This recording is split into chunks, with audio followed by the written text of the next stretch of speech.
Everybody, welcome back to the Black Room. So tonight we're joined by a very cool person, Krim Brulee, Hello. which is, I guess, the name you go by online. Yeah, it Which kind is- of just stuck. It stuck several years ago, and I don't know, people just call me it, and it works, so whatever. Yeah, as I mentioned earlier, it's a good derby name. It is. It's totally derpy, and I think it fits me. It's like just stupid, but it's punny too. Well, that's the perfect thing about it. Yeah, I feel like if you're gonna make up a name, you get extra credit for being punny. Yeah, I told you I just downloaded that RuPaul Drag Race game, and they're like, make a drag name. Like, you know what? Krim Brulee is kind of already a good Yeah, drag you already have it. Yeah, so that's my drag name too. So why don't we start of just how we met each other and what how our history began. So I met you through photography, and I honestly don't remember who contacted who or anything. Yeah, I don't know either. I was gonna ask you the same thing.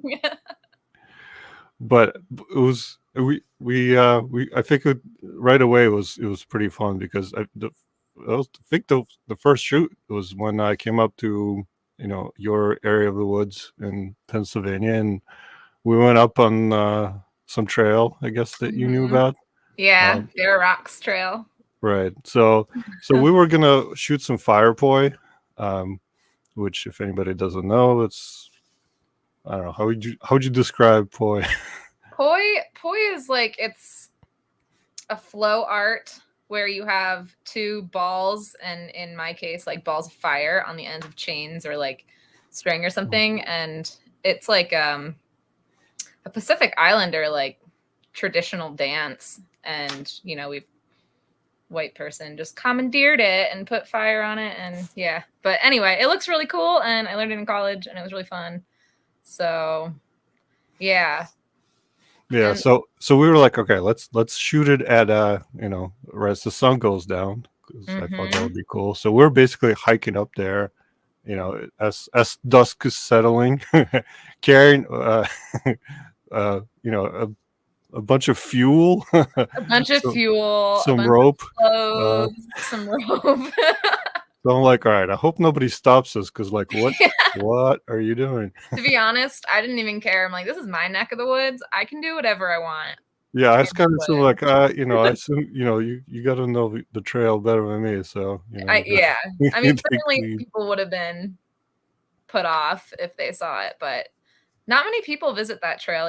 There's graffiti here and there, so there's graffiti everywhere on the East Coast, though. I noticed that's the difference with the West. Yeah, I guess I Yeah, haven't gotten to hike the West much, so I I don't don't see graffiti hardly quite anywhere know. out I mean, I West. didn't It's see great. much of it in Colorado, Yeah. which was nice.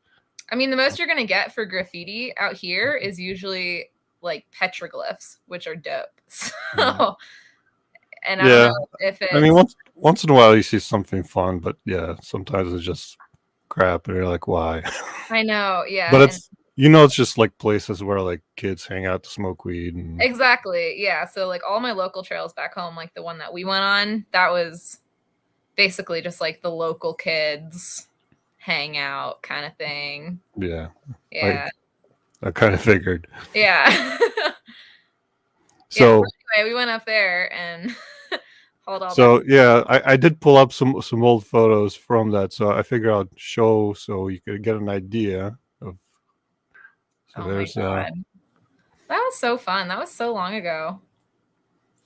I don't remember how long ago, but it's definitely been a few years. I was in college for sure. So yeah, judging by the hair, that's how I can tell how old I was, like what year I was in, like what my hair color was. I must have been a sophomore, I guess. Yeah, I just realized your hair I don't think is the same from any of the shoots we did. Never. My hair has never been the same for any of the shoots, which is what I think is so fun. Hi, Piper. Oh, hi, Piper. I don't see Piper. How can I see things? If you do you have the comment tab open? Oh, I have the private chat open. There. Yeah, there you Hi. Okay. Sweet. So, and hopefully we'll do one with Piper at some point. Yeah. Oh, what a joy it's been for you to have sort of internet introduced me to Piper. I love all the sewing videos and everything she makes. Yeah, I feel like your aesthetics are are They're close pretty enough to similar. where you Yeah. know Totally. But Piper, I think we could all hang, like in terms of just enjoying nature. oh, for sure. Exactly. Yeah, that's So the type of person. so I don't think at the time I kind of were you still in college then? I must have been. Yeah. Yeah, I must have been because we did several shoots where I still, I had hair in all of them. So I shaved Exactly. my head. I shaved my head like the last month of my senior year of college. So any photos where I have like long hair, that must have been before that. Yeah, so I knew enough that you liked hiking, but I don't think I knew what you were studying until a little Mhm. later. So I didn't even know what I was doing at that time. So like I was studying biology, I knew that, but I had no idea where I was going to go with it, really. I was always into like the conservation biology aspect of things. I didn't want to be like a microbiologist or a doctor or anything like that. Like I was always more of a woodsy person. But yeah, it wasn't until like 2 years after college that I started actually working in a field job and like became a real serious forest person. forest person. Yeah, forest What gremlin. what is your favorite term of actually describing what you do? I really like to call myself a hooter A, because a what? a hooter, a A hooter. hooter. Okay. Yeah, Yeah. because for my owl surveys, we go out in the middle of the night and we hoot at the owls, and they see it as a territorial dispute, kind of, and then they start hooting back at you. So you can follow them until basically you find their nest, which is our ultimate goal because we're trying to protect those nest areas from like logging and stuff like that. Right. So yeah, hooter's a fun one. So People so are always like, you've learned to hoot, I guess, accurately mm-hmm. enough. Oh Yeah. yeah, I can do a pretty good Mexican spotted owl. If you're interested to hear, I haven't done it in like almost a year now, but work is starting in 2 weeks, so I gotta practice again, I guess. Nice. Yeah, as when you hike, you hear owls, but I've never actually managed to spot one. They're They're really good at so well hiding. camouflaged. Oh my gosh, especially the Mexican spotted owls because they have black eyes. They don't have like those bright yellow eyes like you expect in a lot of owls, like great horned owls. So you can't see them on that. I'll hoot in a second, and I want to hear a peacock too. Yo, peacocks, man. So I've been to a bunch of places like gardens and stuff where they have peacocks, mm, but for the longest time, I've never heard them scream. You know what I mean? I Like, don't think I could place that. I don't know if I've heard it. well, you'll know if you heard it because it sounds like a meow, like a cat meow. And when Oh, they first did, I was like, "What just came out oh. of that peacock?" Okay, well, I was just gonna say the last time I saw peacocks like in numbers was at this cemetery in Los Angeles. I think it was in Hollywood. Maybe it was the Hollywood Forever Cemetery, actually. I'm not sure. But there was a corner of it that had like a flock of peacocks just roaming around. And there was like a clan of spooky feral cats. So to be honest, if I heard a peacock, maybe I thought it was a cat. I don't know. But there were a lot of peacocks and a lot of cats. Yeah, it And it was. was like a pretty spooky little corner of the graveyard. I felt at home, but it was pretty weird. I mean, sounds perfect to me. I don't know. Yeah, exactly. I, I'd I agree. love I love the little pea checks are so cute. Yeah, I don't know if I've seen them either. Yeah, so Right. they have a bunch at Grounds for Sculpture here in Jersey. Mm-hmm. So and then in spring they occasionally have babies. So yeah, you'll see them roaming around. Oh, Very very cute. Yeah. cute.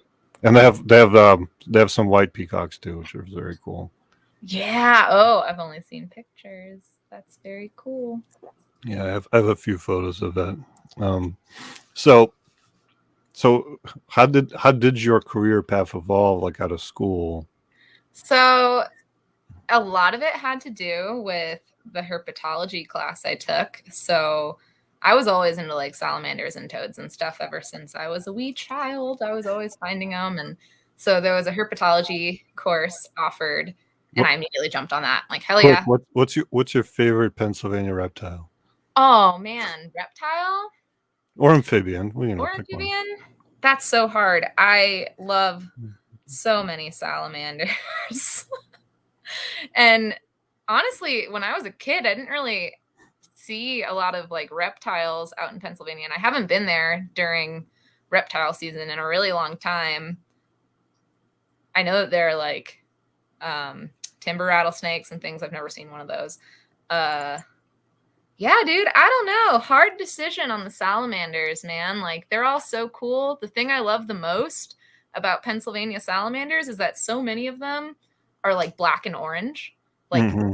the spooky Halloween colors. And I'm usually home in October, so I'm like feeling the Halloween vibes, and I'm looking for salamanders, and they all look like the perfect little Halloween salamanders, and it's such a thrill. Yeah, so I mean, like red salamanders, Eurycia. There are so many. Okay. There's so many. All right. So sorry, I kind of derailed you. And Yeah. as far as that question, so I think we'll get to that. So we'll Yeah. get to the weird and difficult parts of your job. Oh But yeah, yeah. Oh yeah. We so will. Well, before we get too off, let me do a hoot for you okay. because Piper wants to hear it and I want to practice it. So, like I said, haven't done it in a while. It might be real weird. It might not be very good. Here we go. Woo! Woo! Woo! Woo!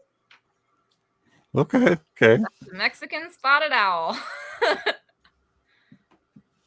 Now, is that native to? So you're in Arizona, right? I'm in Arizona. Yeah. Yeah. So So they exist out here in Arizona, New Mexico, and a little bit in Colorado and Utah. So there are other spotted owls out on the West Coast. There's a northern and the California spotted owl, and they're subspecies. So they're all pretty close. They all kind of sound similar. They look similar, but if you put them next to each other, I could probably tell the difference. I don't know. I've never worked out there with owls, so right. yeah, but they're really cool, and their numbers have been on the decline since like logging is so prevalent in the Southwest. And Right. where they exist, like where I've been working the last 3 years, they have a pretty high population density. Like any canyon you go into, any little drainage, like there's an owl probably living there. We have protected territories all over that district of the forest, but they're locally abundant in those areas, but their whole range has been on the decline. So people all the time are like, I hear those owls all the time, like they're not in trouble, da da da, let us cut the forest down. And it's just not, that's just not the case. Right. So that's when we need people like you to actually get the data. Exactly. Yeah. So I'm a government employee, and tax dollars pay me to look for owls in the forest. And I think some people don't like that very much. They're like, well, why? I don't know. That sounds like I don't know. I love your job. I I was love like, my job too. when people say like, oh, what would what would have been your like alternate like career path if you could choose? And I'm like, yeah, like I don't know, forest ranger, something where I'm just like hanging out in the woods. Totally. Where Well, opposite of the sitting at a cubicle and program all day, which is what I do. So oh, for sure. I could never. Yeah, it's kind of funny. I was going to say, like, oh, we'll just go be a wildlife photographer. So we'd kind of be following like opposite convergent paths. Like I started as a wildlife biologist, and in a lot of ways, thanks to you becoming like a photographer, and you vice versa. You've been a photographer for how long? For a long time. yeah, Yeah. And you on could, the side, yeah. yeah, still. But yeah, I mean, that's how I really got into taking more pictures. Like, first of all, I was just in the woods all the time, seeing so many critters all the time. People are always like, how do you find all these things? Like, I literally just spend the entire half of the year outside. Like, you come upon things, you know? Yeah, I mean, people ask like how I got some photos. I'm just hiking, right? You know, you hike, and then if you see Exactly. something, you take a photo of it. And it's also, The there's a more you lot. do it, especially, I guess the minimal things I've learned, right? So, you know, sun, you know, dusk and dawn, you know, are tend to be Exactly. a little bit more, and then water. You know, there's more activity near water. So For sure. Yeah. So it's a lot to do with like timing and knowing the habitat, as well as just being observant. Like, for instance, I was just out in California visiting my friend, and I'm walking through the woods, and I stopped because we're like going toward this pond. We were walking a little trail toward a pond. We're like in this little drainage, and I stopped, and I'm like, smells like salamanders. And like, not a moment later, there was a newt in the trail in front of me. I'm like, what do you know? Yeah, so you kind of just learn. You learn where things are and what time you're gonna find things. Yeah, and just being like hyper aware. Like, I'll see a frog hop, just like one little hop. yeah, watching for movement is, you know, is one of those things where you just start kind of doing by default. Yeah, exactly. And I just recently I was like, I come back from hiking trips so exhausted, not physically, but because I'm just like looking so much. I'm like always looking for snakes or lizards or whatever, and they can be really cryptic if they're like not moving or something. So I come back and I'm just like, oh, I'm tired of looking. yeah, for But that's sure. what it takes. And that's what most of my job is, just like watching in the trees for like the owls, especially. I survey other things too, but the owls, you just have to be looking in the trees because they're not always going to hoot back at you. And you might just see them like silently flying. Hmm. So you have to pay attention. Which they are very good at silently flying. You know. Absolutely. They're the best. And it's like dark, like twilight when I'm out a lot of times. So my eyes haven't adjusted and like things can get real wonky. You just have to pay really close attention. Yeah. The other thing I was going to mention is, well, if you hike alone, there's more of a chance of because, you know, you're making less noise and Absolutely. less. Yeah. You know, Yeah. one For sure. thing drives like me and my wife crazy when we hike is a lot of people, you know, when we encounter on hiking trails, I don't know why, but they talk really loudly, and I'm like, you're right next to each Totally. other. You can just whisper and hear each other. I Like, know. It's like the talking loudly. And then also sometimes like topography, someone will be like all the way over there, but you can hear them from the bouncing of the yeah, canyon or something. But also people who like play music while they're hiking, I that hate it. boggles my mind. I'm I like, hate it why? so much. Especially like I've hung out with people who've done this. They like put their music on their phone and they put their phone in their pocket. So every step they take, it's like the volume coming in and out, and it's just Yeah, so obnoxious. Oh, yeah, I hate that's it. very strange. Like, why would you go hiking if you don't want part of experience to be, you know, here in the forest? um, so Jeff, I don't know if you heard before, but yeah, so she's originally from Pennsylvania, but based in Arizona currently. So. That's right. Yeah, Arizona for the last several years now. I worked in New Mexico and I worked in Oregon when I first started doing the Forest Service.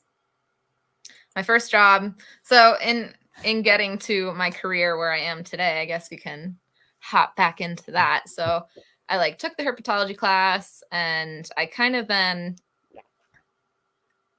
really bonded, I guess, with the herpetology professor. He became my thesis advisor and I did my undergraduate research with him doing, well, we wanted to do a salamander project in Florida, but it was super dry and there were no salamanders that year.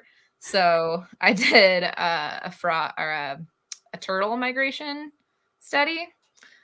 And then after I graduated college, he employed me in the genetics lab.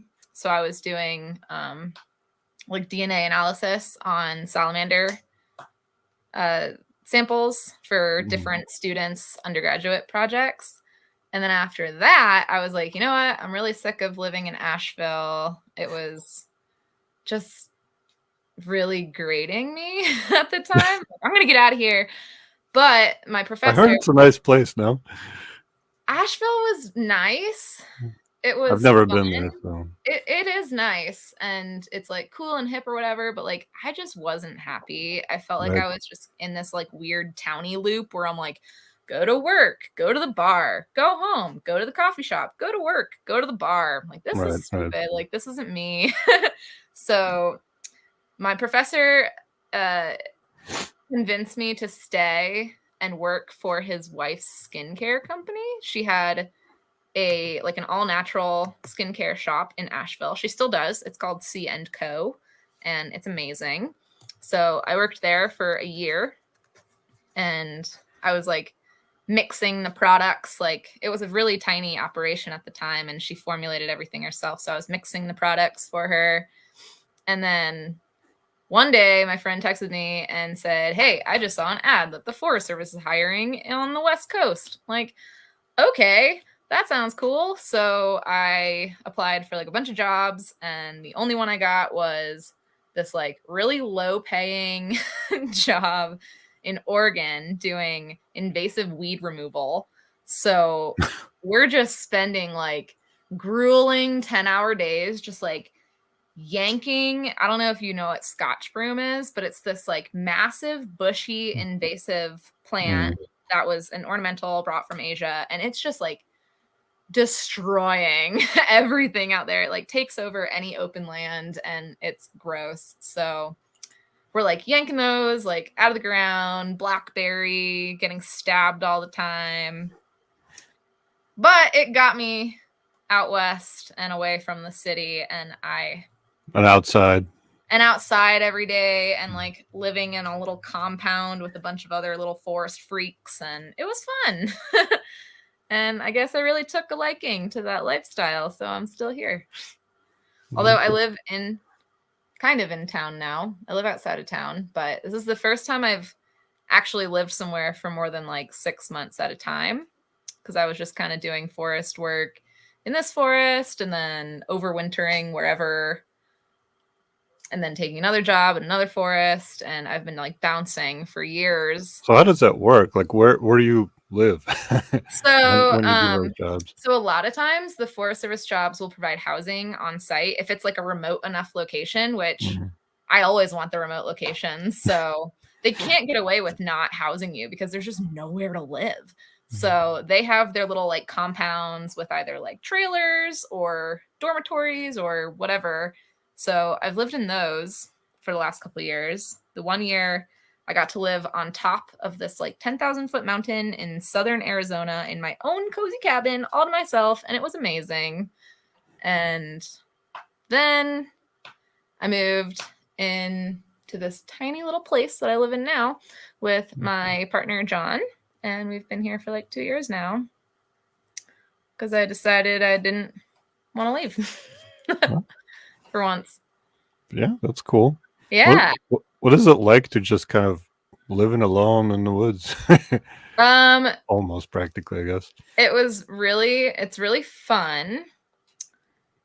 It's really great if you have like other people living on the compound that you jive with, and like often you do because you've got other departments, you've got archaeologists, you've got Mhm. forestry people, you've got firefighters. So like there are a lot of people sometimes, sometimes not. Like I said, I lived like totally alone with one other person in his own cabin. So that was an experience, and yeah, taught me a lot.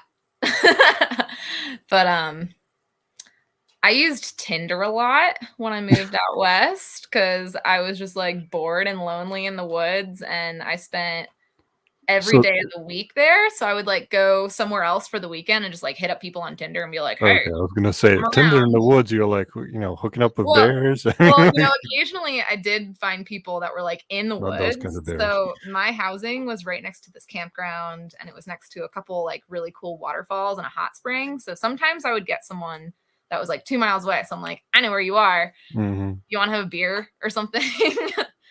But yeah, I like met a lot of cool people in my Tinder travels just from being like a very willing person to like go meet people. Like I don't think that's that common for like women Yeah, especially to I be like, think.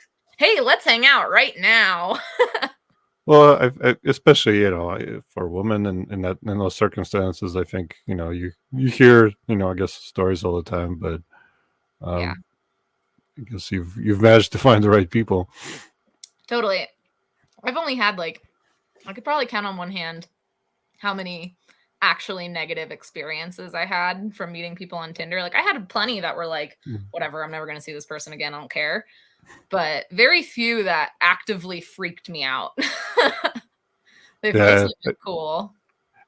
this does kind of sound like a like it could be a horror movie, like That's what everyone Tinder, says Tinder about in the my life woods. all the time. They're like, "You're gonna get yourself killed. You're gonna get in trouble." That's been like the slogan of my life since I started moving Mm. around all the time. Everyone's like so concerned about me. I'm like, I'm fine. I'm chilling.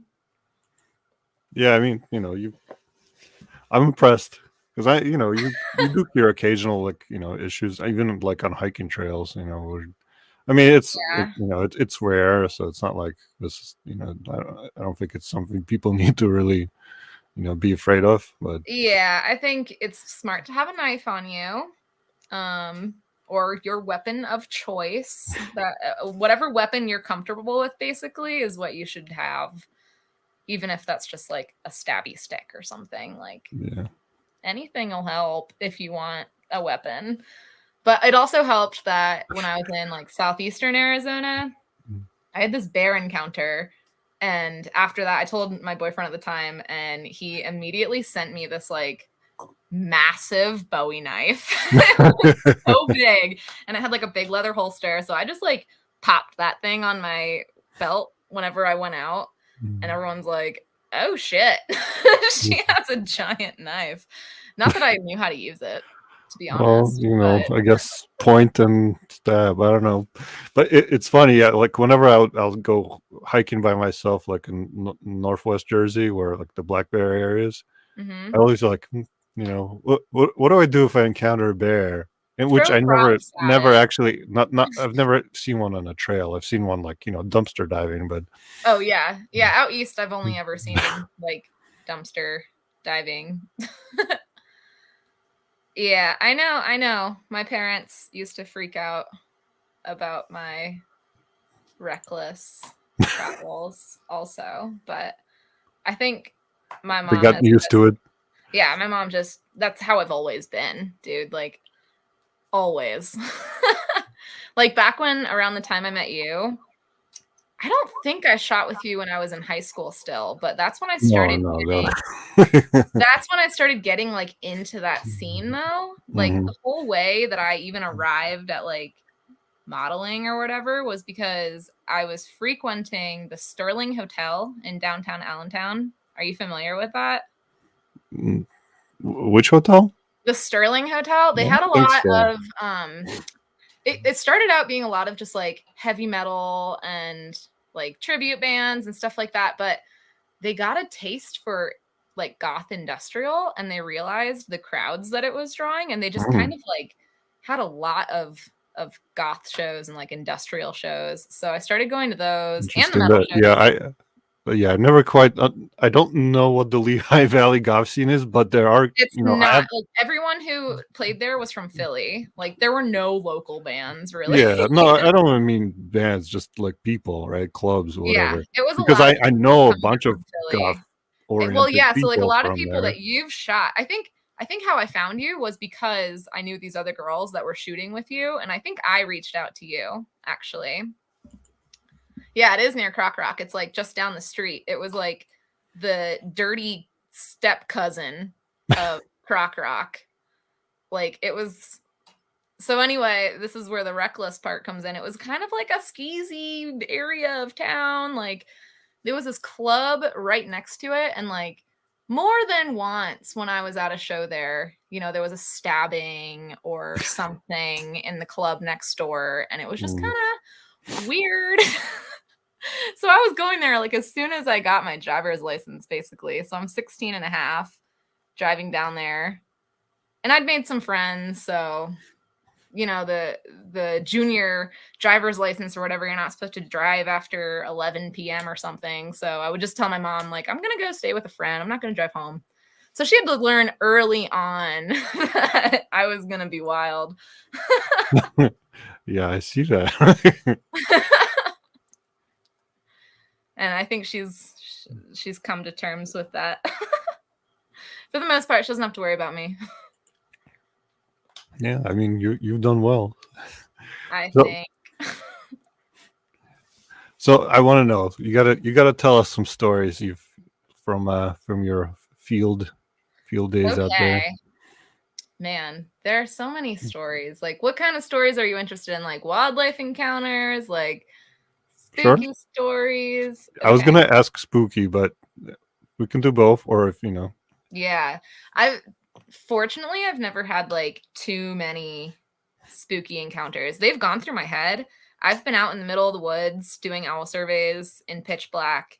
And there are people recreating in the forest too. Like there are campers, and sometimes I feel really strange. Like, so we'll have a map, and on that map we have call points. So this is all the places I have to drive or walk to and hoot out into the abyss for 15 minutes and hope that an owl hoots back at me. Right. So I just spend all night like driving or walking this series of points. And sometimes, you like come across campers while you're doing that, and I get scared because, I have a radio, but the dispatch center is like not open that late. So if I call dispatch, like no one's going to answer. I don't have service most of the time, so I can't just like pop a call on my cell phone.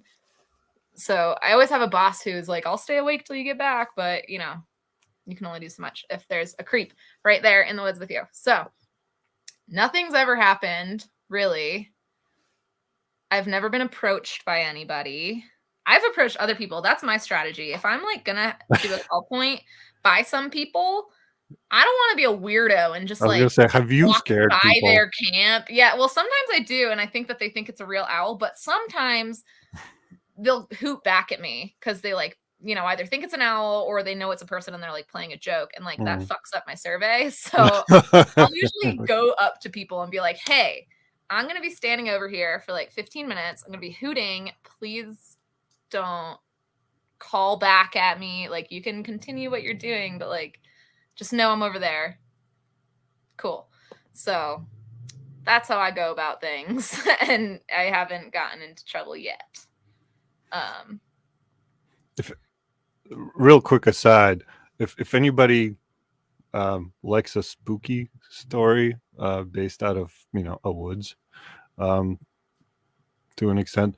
So if anybody, and especially if anybody listens to D&D or likes D&D, plays D&D, there's a podcast called Adventure Zone, and they did an arc called Amnesty. Highly recommend checking it out. I don't know anything about D&D. I never played it. But that'll be for other podcasts. Yeah. Sorry, other streams. So it's okay. You can talk about D&D here. I'll listen. So getting back to your encounters, though, what are some of the more interesting wildlife you've run across? Okay, so one of my favorite experiences was with a mountain lion in broad daylight in this beautiful little canyon valley in New Mexico. I was out with my coworker Gabby, and we were walking along this grassy stream looking for leopard frogs because they're also something we have to survey for. We didn't find any leopard frogs, but like suddenly we're walking by the stream, and it's this big meadow on one side and kind of a forest on the other side, and across the meadow is this tall, craggy cliff of volcanic rock, like is very common out in New Mexico. So we're walking along, and I just hear this like wailing sound. I'm like, it sounded like something was fucking dying, and I had no idea what it was. So we're just like looking into the meadow, and it's pretty tall grass. So we're kind of like, and we're both short, me and Gabby. We're like 5'2", maybe. So like, what the fuck? And then we see this baby fawn maybe not too small, it was like average sized fawn, but definitely a baby deer bounding through the meadow. I'm like, what the fuck? And just after that, we see a mountain lion leaping over, following it into the grass. So they're coming straight toward us, turns out. We're like standing at the creek, and across the creek is the meadow, and they're just heading straight for the creek. So they get maybe 15 feet away from us.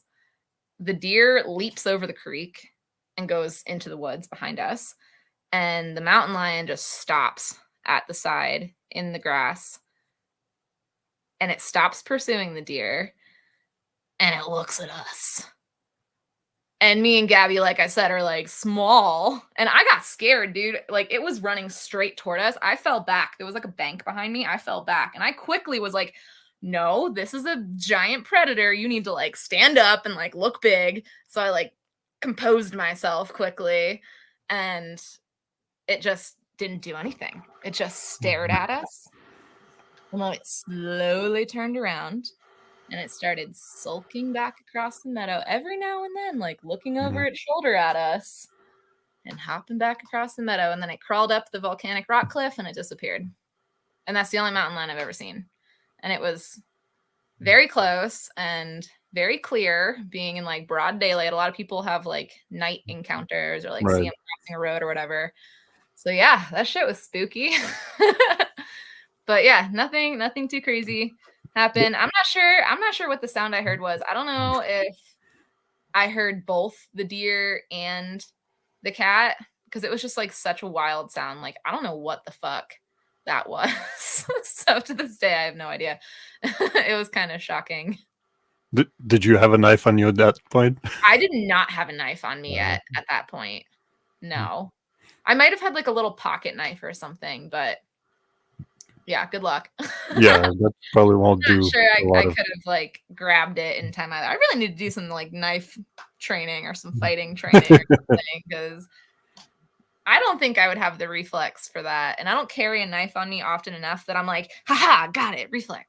Yeah, so, you don't just sit out there and practice, like in a movie, you'd think music I would. montage. You'd think. I did try it once with my friend Cameron, who lived on the compound. He's an archaeologist and he does like knife fighting and stuff. So he tried to teach me a move or two, but I was like, I suck at this, and I got scared and I stopped doing it. But that's why I should continue doing it, so I stop being scared. It's like when what because it's fun, right? Like even in Russia when growing up, we had like folding knives, and we used to like invent games with them. Like you throw them like in the ground a certain way, and without getting too complicated. But one of the funniest stories growing up, like I don't know, I was like 10, but I went to a store and bought like a knife, and at first they weren't going to sell it to me, and then I don't know, like I made up some story about like my parents sending me, and I don't know, somehow they sold it to me. So yeah, they sold like a 10-year-old kid a knife. Yeah. So yeah. And then later on here, like I had a butterfly knife. So I'd play around with that, and yeah, you have to be careful of that, because when you don't know what you're doing, you can cut yourself. Yeah, definitely. Yeah. I have a butterfly knife that I got from my vast Tinder travels. I got that knife because I just put on my profile, I was just like being goofy. I'm like, I'm just here for like free dessert, a butterfly knife, and one of those cool electrode globes you get at Spencer's. So like this guy wanted to meet up with me, and it's the first time I met him, and he's like, I have something for you, and he gave me a butterfly knife. I'm like, fuck yeah, it worked. Still They're got fun. It. I lost mine in a almost terrible way, because I was flying back from New Orleans, and my suitcase was too heavy, so I'm like, oh crap, I gotta throw some stuff in my carry-on. Well, I didn't really look what I threw in the carry-on. And Mm-hmm. yeah, they found the knife in there. And Yeah. I'm like, oh Jesus Christ! Like, how do I explain? I'm Yeah. like, Did you just like take mail it. it back to Like, I'm yourself? sorry. Hi. Did you mail it back to yourself or anything? No, no. I was like, I at that point, I just didn't want to be arrested. So I'm like, I'll just pretend I never had it, and Yeah. Same thing happened to me twice. Once I had a Swiss Army knife that I forgot about, and it was like all janked up. I had taken it into the ocean. It was like all salt crusted. It didn't even fucking work anymore. And they're like, "Oh, do you want this?" Like, toss it. And the other time it was a wine corkscrew opener that I forgot I had in there. I'm like, well, shit. But I feel those are like at least somewhat reasonable. Like a butterfly Yeah, knife is just there's yeah, no way of yeah. explaining it. Like a lot of It's not states even they're aren't not even legal. legal in Jersey. I'm pretty sure. You know, Yeah. like So one of my favorite things about Arizona is how very libertarian the laws are here. Like no blade length laws. I learned that when I got that big Bowie knife because I'm hmm like, can I walk around with this? Yes, just I can. walk around with a sword. You You know, can. You can totally do that. It's perfectly legal to do so. Yeah, I've had people approach me. I was in a taco shop once, and there was this man who had, he was open carrying a gun, and he was just staring at me this whole time. And I'm like trying to, not look at him.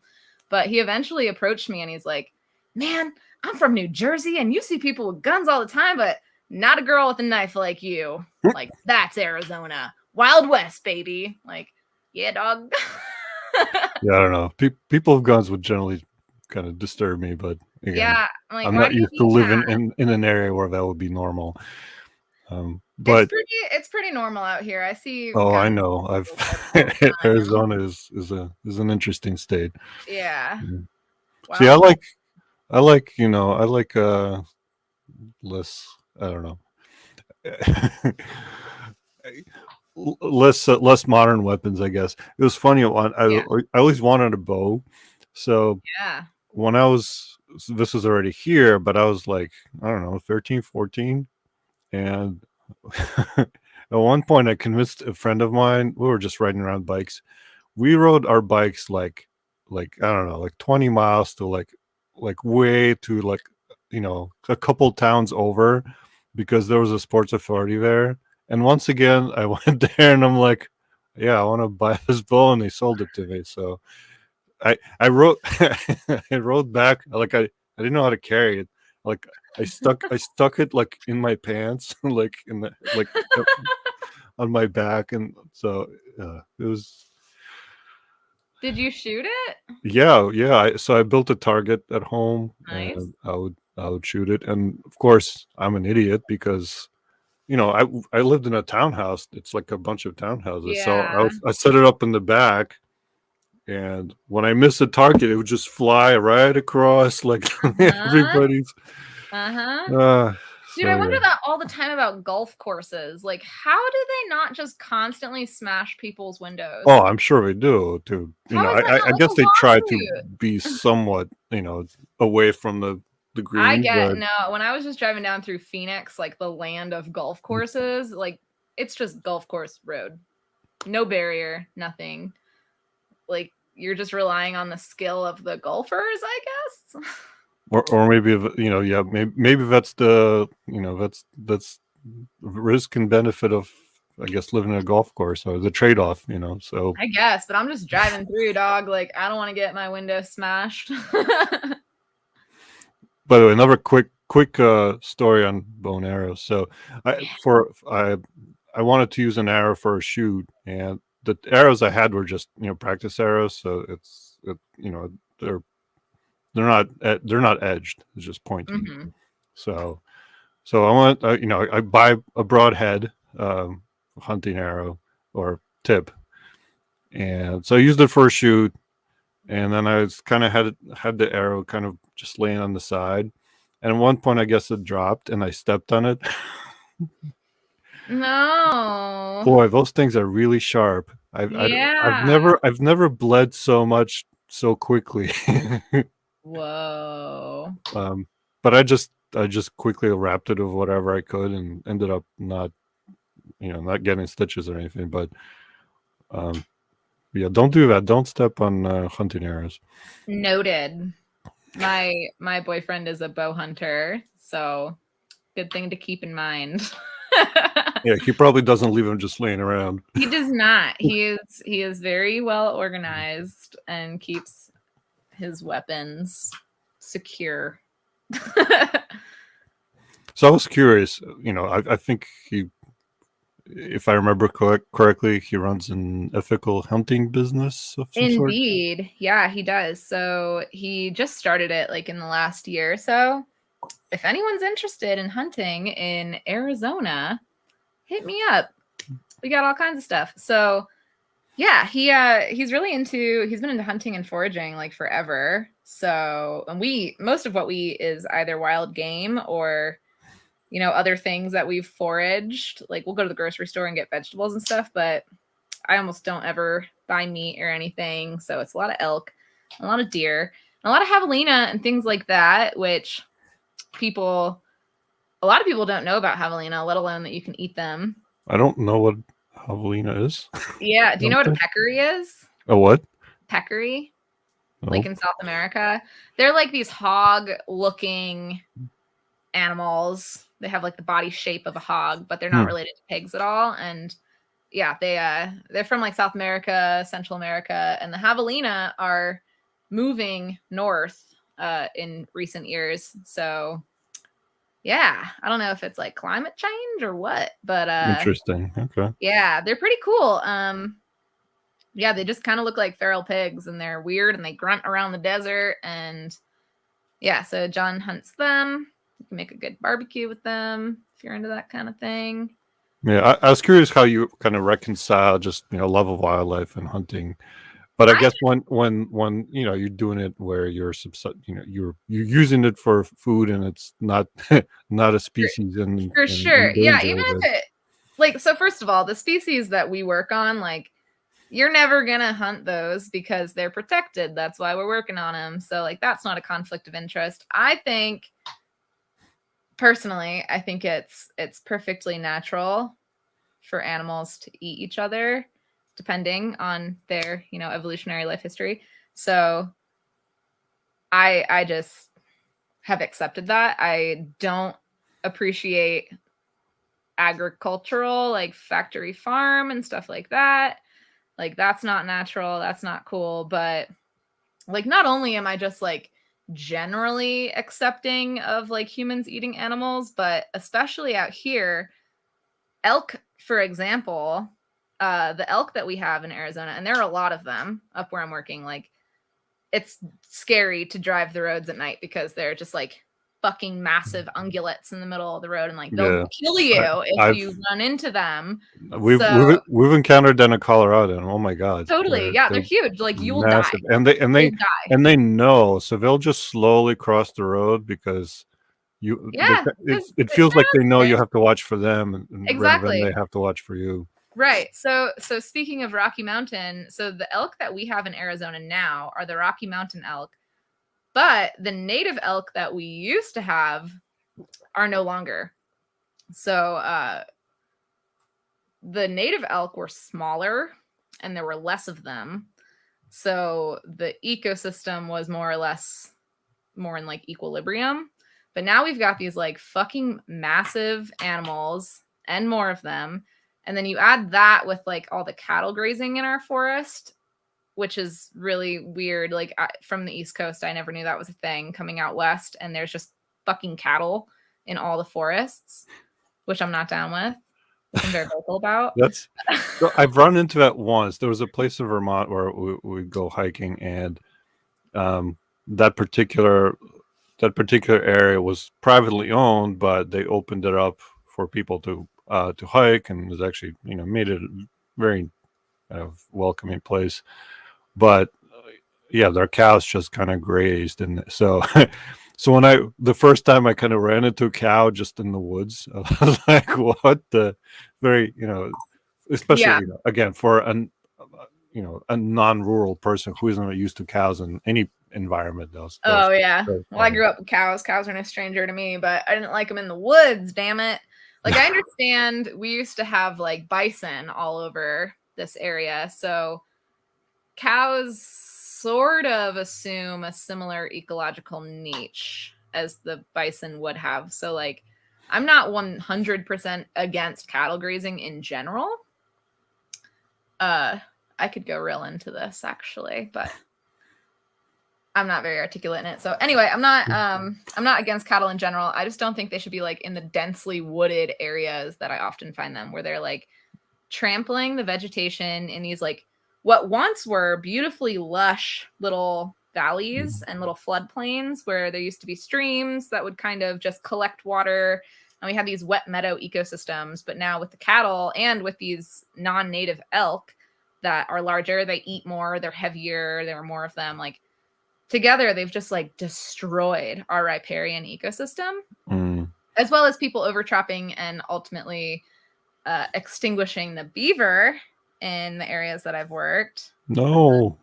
I know you really like beavers too. That's why I was so excited when I first went to Colorado, and I'm like, a beaver, because there used to be beavers in Arizona, but now it's just so dry. We're experiencing desertification, like the turning into desert, because all of these plants that were necessary for retaining groundwater are either being like rooted up, or they're dying because they're being overgrazed or what have you. So yeah, so that's one reason I'm like, eat all the elk, man. Like, we should be issuing more tags for elk, honestly. Why are they in the forest? Because the Forest Service has a very long history of being in cahoots with the ranchers. And I say we, like I'm part of the government, but I've worked with them for so long. So anyway, they've been issuing grazing permits to farmers for like basically as long as the Forest Service has existed. Yeah, there was a bit of a thing that happened about that a few years ago. People remember, but yeah. Yeah, exactly. So yeah, between the BLM and the Forest Service, like a lot of that land is permitted to farmers to graze their animals. So we try to enforce allotment rotations so that they can't graze in one area for too long. But even so, I mean, it's still fucking shit up. Clearly, like we've shown this, that our meadows are gone, and yeah, it's trashed. So yeah, there's a lot that needs to be remediated with the way that the Forest Service operates out here, but that's another Oh boy. topic. I don't know. That's a whole thing where I know. Yeah, so I'm just the wildlife biologist. Like, I don't make any decisions. Like, my job is basically just to be at the whim of the loggers and the people doing prescribed fires. So I'm just clearing those areas of the wildlife that needs to be protected. I'm not like moving the wildlife. I'm saying like they can't log or burn those particular areas. Like, sorry, Right. do it next year, or do it outside of the breeding season or something like that. Yeah. So I don't make any decisions really. I just go out, find the animals, and say, this is where they are, buffer around it. What? So you mentioned you've been out to a few places in Arizona, some places Northwest. What was your, I guess, the most memorable thing you've seen in terms of hiking or wildlife, or just views? Oh man, I think Oregon is just one of the most magical places I've ever been to in general. Like, where I worked in particular, like I said, there was a hot spring nearby, there was a waterfall. In fact, you could hit, I think, 7 waterfalls along the main road that I worked on in a day. And they were all different, and they all had like mushrooms and moss everywhere. And it was just blissful. But I've heard that that area has since burned. I think 2 summers ago, the forest I used to work in burned. Yeah. Yeah, that seems to be more and more common issue now.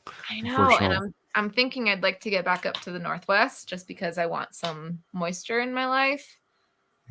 But maybe we'll see if this like catastrophic earthquake and then this like volcano that I just heard about, and then all the forest fires, let's see if that destroys the Northwest first. But Sorry, Piper. Hopefully not where you Sorry, are. Piper. I don't mean to scare you. No, I heard a while ago that there's I don't know which fault it is or if it's a series of faults or whatever, but there's a fault somewhere in like Washington or Oregon that's been under like long overdue tension for an earthquake to happen. Mm, And that when it happens, it's gonna be like cool. Yeah, that's bad. all we need, right? Yeah, exactly.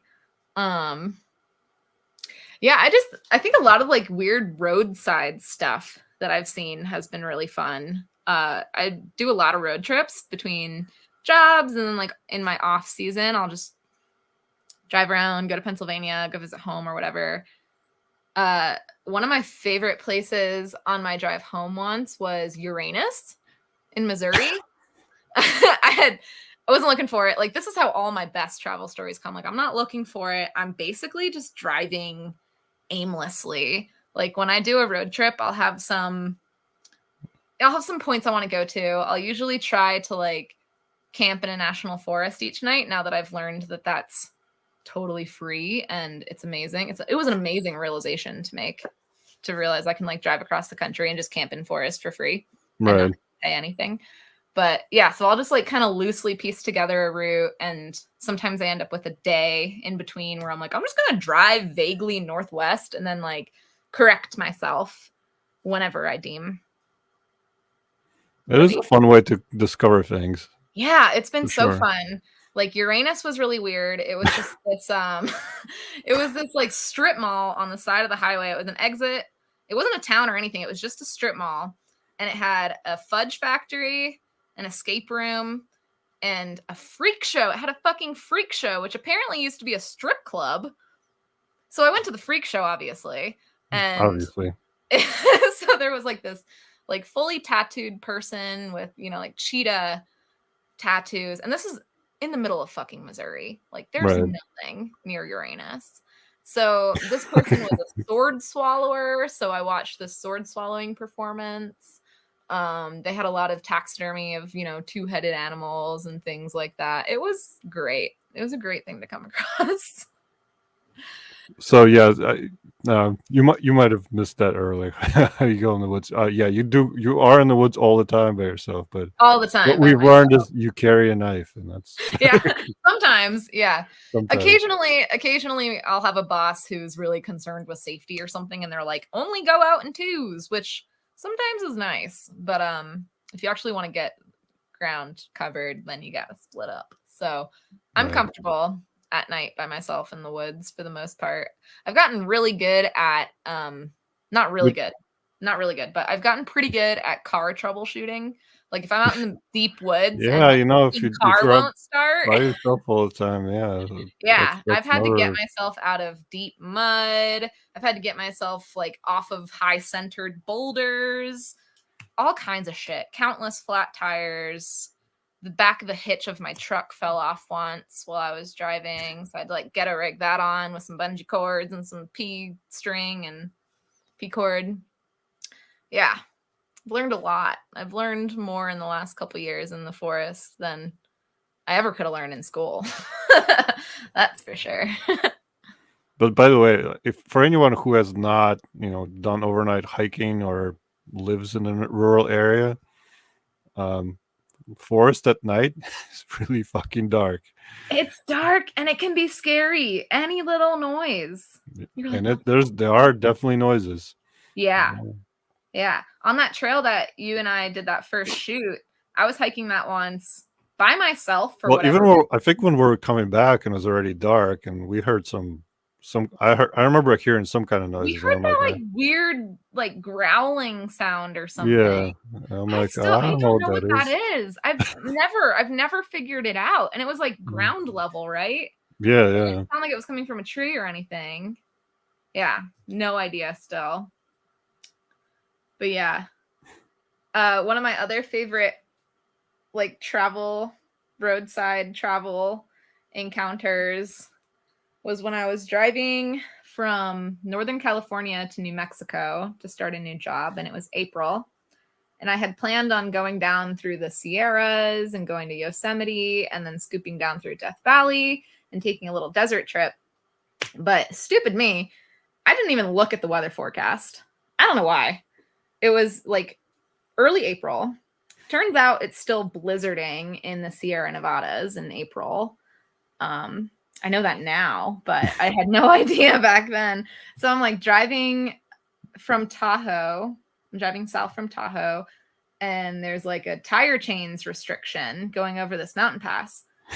So, and I had at the time, I had like this dinky little Corolla, like a 98 Corolla I'm driving, which took me all over the place, by the way. That car was amazing, but I didn't have tire chains and it was like pretty blizzardy. So I stopped at the ski lodge right there and they're like, well, you can buy tire chains. You can just hang out until it stops snowing. So I get there, and this goes back to like being alone and reckless and whatever. But I get in there and it's these two guys manning the ski lodge, and they're like, hey, little lady, like, you're all alone? What are you doing all alone? Like, I'm driving, I'm on a trip. And they're like, all by yourself? You can get yourself in trouble. You can get yourself out of trouble too, but you can get yourself in trouble all by yourself, little lady. And like, they're being all fucking weird. I'm like, is this where I die? Is this where they like noose me with tire chains and like hang me in the back? Like, I don't. So I left. I'm like, you know what? I'm gonna. Yeah, I heard that weird vibe. yeah. So the tire chain restriction was being lifted because the snow was letting up. So I'm like, okay, I'm just gonna like go for it because my car has never like left me stranded before. So I start going. I'm one of the few people that's actually attempting this pass, by the way. There's like no one else. So I'm driving this mountain pass, you know, it's like on the side of a cliff, there's a guardrail, and it is still just fucking blizzarding up there. And I'm kind of getting scared. I was getting really freaked out. Like, I need to get off this mountain. I think I'm too far now to turn around. So I basically just took the next road that took me east off the mountain, and I drove down. And it's still fucking snowing like crazy. So I'm like, maybe I should stop and get tire chains. So I stop at a gas station, and it's these two guys in there again. And I'm like, hey, you know, I think I need to get tire chains or like wait this out or something. And they're like, oh, like actually we just got fresh cookies. My mom made me cookies. Like, come hang out, have some coffee, like chill until the snow lets up. And like, these guys had cooler vibes. Mind you, they said almost verbatim the same thing. They're like, traveling all by yourself? You can get yourself in trouble. But like, for some reason, they were just like less creepy to me. Like, they just didn't seem as sketchy. So I'm like, yeah, I guess I'll like drink some coffee and wait a minute. So at this point, you know, my Yosemite endeavor is trashed. I'm not going to Death Valley. I'm like basically skipping the entire southern part of California. So I'm like, I've got like 3 days that I had plans for that now I don't have plans for. So I'm going to just drive aimlessly and correct myself when I feel like correcting myself. So I'm driving into the night. It's not night yet. It's 4 p.m. and I come across the Clown Motel in Tonopah, Nevada. So I'm like, what the fuck? I mean, that's definitely a horror movie. Dude, yeah, that place is so fucking scary. So you've got like the big clown sign with, you know, like the spirally colored pole and everything. It's $45.99 a night. Like, that's pretty reasonable. So I stop there for a minute, and then I walk over, and there's this ancient graveyard. There's like a Native American burial ground that this place is like built on top of, so you know it's haunted. And then next to that, there's like a miners cemetery from like the 1800s, and this cemetery is so spooky. Like, the headstones are planks of wood, and they all have like little plaques on them that say like how the person died, like heart failure or like complications with a broken leg or whatever. And like, you know, but they're just not saying it, so they're like making shit up, but like syphilis. So, so yeah, I didn't go into any of the rooms. I like poked into the office, and it's creepy as shit. There's just like clown paraphernalia everywhere, like little trinkets and like figurines, and it's gross and weird. So it was only 4 p.m. It's still light. Like, I'm not gonna stop yet. Like, this is cute and novel and weird, but like, you know, I'm gonna keep going. So I keep driving into the night in Nevada. There's no cell service anymore. So even if I wanted to look at my Google Maps, it's not happening. So I'm just driving and it's getting dark. And like I said, I usually just bank on camping in the forest or in BLM land because that's equally fair game. So all around me is just like bare openness and there are fucking cows everywhere. So it's like a 70-mile-an-hour little road in the middle of the desert in Nevada, and it's an open range. There are cows just crossing the road. I'm like, how do you not hit a Cool. cow? Turns out the next day I saw like 3 dead cows on the road. Great. So anyway, I the mean, that's winds have probably blown. that kind of thing won't just hurt the cow. Exactly. It'll hurt That you, and then the rancher is going to come after you and demand that you pay for that cow. Yeah. What I remember we're driving at night in New Hampshire and around the turn, and we almost hit a moose, and that was scary as hell because Ooh, that yeah. would be bad. Fuck Moose, you up. they're big. I'll fuck you up bad. Yeah. So anyway, I'm like, it's time to stop. I don't know if this is BLM land or if it's private land or what. So I'm just gonna stop at the next establishment I see and ask and like see if I can find a map or something. So I see lights in the distance. It kind of looks like it's maybe like a dinky bar or like a gas station or something. So I'm like, there it is. It must have been like, I don't know, 7 or 8 p.m. by now. So it's nighttime. It's not too dark, or it's dark, but it's not too late. The wind, I've never experienced wind this strong before. As I'm driving, I had my bike on the back of my car and I could swear my bike was going to be ripped off my car. So I stop and I'm like, I don't really want to camp, but I guess I probably have to. So I pull into this parking lot with still no idea what I'm getting into. And there's this like saucer, like an alien saucer hanging from a crane. I'm like, okay. So I start walking toward the building, and then there's this little like 4-foot tall alien statue. And then on the wall, there's like another, extraterrestrial space scene. And on the way in, I passed the sign extraterrestrial highway. So I'm like, okay, I'm somewhere cool right now. Like, this is fucking awesome. So I go inside and it's like this fully just like alien themed fucking like gift shop and then a bar. And the bar is cool. It's got like pool tables. It's got like the bartender is just kind of this like cool girl. And then there's this grungy dude wearing a trench coat and he's sitting in the corner of the bar and he's watching his little tablet. I learned later he was just like obsessively watching conspiracy videos on YouTube tablet because you were like 9 miles away from Area 51, turns out. Right. So, yeah, so it's like I could count all the people that were in the bar. It was a couple that were on like a alien/conspiracy theory tour of America. There was a couple of dudes who were just like me. They were like traveling and they were like, I don't know, we just ended up here. And then there were these like 3 Mormon dudes wearing like big gallon hats from Utah. And then there's this grungy guy in the corner of the bar. And I think that was it. So a couple of the people ended up leaving to go check out Area 51 because that's the thing you do. You like go at night so that the floodlights can, you like pass their motion sensor and you get like floodlights and like a fucking thing blaring Get at yelled you. at. Yeah, exactly. So people were doing that.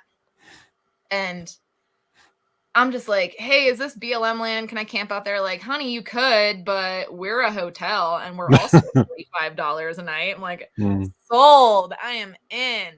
So their hotel was rad. It was like, you've got your bar building and then you like go out the back door and it's 3 trailer homes. And so you get a key for the house you're in and you get a key for your room. So I was sharing with like the couple that were there on the tour, the conspiracy tour. We're like sharing a trailer together at night. But this is well after, like, I don't go in there until we're like fucking trashed, dude. Like, I don't think I've been that hungover in a while. So I was playing pool eventually with like the grungy dude in the trench coat. And I guess he was the cousin of the bartender. By the way, there was a trailer park like quarter mile down the road, and that's where all the people lived. There was like nothing else for a while. It's like this little trailer park, and then there's the little alien. It's called the little alien. It's very cute. I think it became kind of famous during the storm Area 51 thing. Right. I was gonna Yeah, say, yeah. people started going there, but this was like a couple years before that when I'm pretty sure it was still just like off the map, weird roadside shit. So that was super duper fun to find that. And like, yeah, I was playing pool and the bartender was like, it's kind of weird. He doesn't really ever warm up to people like this. Like, is he making you uncomfortable? I'm like, no, dude, we're just playing pool. Like, he hardly had any teeth, so he like wasn't talking to me or anything. He was just like playing pool silently and like smiling every now and then. Like, I could tell he was a little smitten, but he wasn't being like creepy.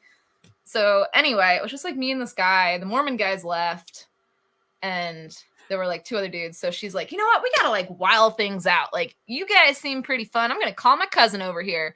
So she calls her other cousin over, and he's just like a wild cat. He's just like pouring massive glasses like full of tequila for people, and it just got weird. I ended up going to going back to the trailer home and calling it a night because holy moly, that was one of my favorite things to come across. It was only the next morning as I kept driving, I realized like that next interchange is where I think it's the I-10 that goes to Vegas intersects with another highway. So there are a couple other like alien themed things. There's apparently like an alien strip club there, which I never went to. But yeah, it was fun to find the place I found before I found all that, because I literally had no idea where I was. I was just like driving through the night, like, it's dark, it's the desert, I wonder what I'll find. And I found like the quaintest little alien bar, and I had a great time. I mean, that's kind of awesome. It was really I awesome. love kind of random discoveries. Yeah. Yeah, it made me feel a little bit like House of a Thousand Corpses. Like, we're going on like a roadside So tour or back whatever. with my college buddies, we and they're mostly engineers, and I was a comp sci guy. So we invented this drinking game, um, which there's a bunch of rules, but the general gist is basically you have two cars. The drivers don't drink, but everybody else does. So you switch. So one car takes lead, and they have 5 miles or whatever, however miles you choose, basically to go anywhere you want to try to get the other car lost. Then you switch. Then you switch the cars, and then the other car has to find the first bar that you come across, and you go in that bar and you have a drink, and then you switch. So and then basically you count the number of miles that that it takes you to find the bar Uh-huh. to see who wins. Oh man. So so the non-drivers have to go in the bar and take a drink, and man, we've had to go into some weird fucking bar, even in Jersey, man. I'll bet. Some weird fucking Like bars. what? Like, what was the weirdest? Um, there's the weirdest, definitely one where it was up in like North Jersey somewhere, like in the hills, and yeah, it was this place literally on a hill where we walk in, it's kind of tiny bar, immediately everybody stares at you. Yeah. You know, Oh they have man. like the jar of pickled eggs, Oh yeah. on the, Yeah, you know it's good if it's got a jar of it's just pickled like, eggs. I hope we don't die. There's another one that was almost had a similar vibe, and they literally had Freebird playing when we walked in. Oh no. It was like, Yeah, wow. there are a couple. There's like a speakeasy type place out where I grew up. Like, on the way to that hike we went on, there's just this house and like a little building outside, and like you would never know it was a bar. I never knew it was a bar until my mom's friend took us there once, and we're like, "Are you kidding me? Like, we drive this road all the time. Never would have known that was a bar. It was, like a full, taps, booze, all of it. Like, holy fuck." It was for like serious locals only. Yep, yeah. Yeah. But that's the fun kind of places where you don't, you don't you wouldn't necessarily hit them when you're just, finding things on Google. Exactly. Yeah, you know what? I kind of hate like Yelp and Google and all that shit. It really takes away from just like finding your local joint, which might be amazing, but nobody goes there because it doesn't have like a big fancy hipster sign. Yeah, I mean, it could be good or bad. I mean, Yeah, it could we definitely. my parents, so I kind of grew up traveling with my parents, and yeah, before Google, we would just go to random places and check Yeah. them out, and yeah, sometimes it was good, and sometimes it was yikes. Yeah. Yeah. That's how I like it But though. that's part of the fun. Yeah. Mm. I like when I'm just out there and find like the dinky coffee shops and stuff. New Mexico's got a couple of those. It's kind of weird. Arizona is very, to me, uh redder, I'd say, than blue. But like as Yeah, soon as you cross the New Mexico border, it's like all these weird little hippie communities with like cute little coffee shops. And I wouldn't think of New Mexico as like a particularly progressive place either, but it's pretty cool, like yeah, socially, I think. it's interesting. I mean, I know not too much about. Have you been to Meow Wolf? Yeah, I went to the one in Santa Fe, but I haven't been to any of the other ones Okay, because there's one yeah, I in think. Vegas and Denver now.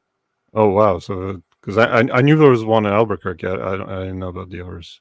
Yeah, the Santa Fe one was the first one, and I think it's the Vegas one that's like a grocery store theme. It seems pretty cool. I'd go for sure. Mm, Vegas is only like 5 hours from me. I could easily hop up there. yeah. For anyone, I don't even know how to describe it for anybody that doesn't know. It's like an interactive art, like an interactive themed art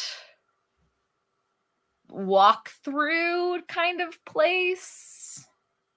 I don't know how else to describe it Yeah, either. it's like a permanent art installation sorts. Yeah, it's like trippy and surreal, and you can like crawl through refrigerators and end up in different rooms. It's like a dream sequence almost that you can explore. It's pretty fun.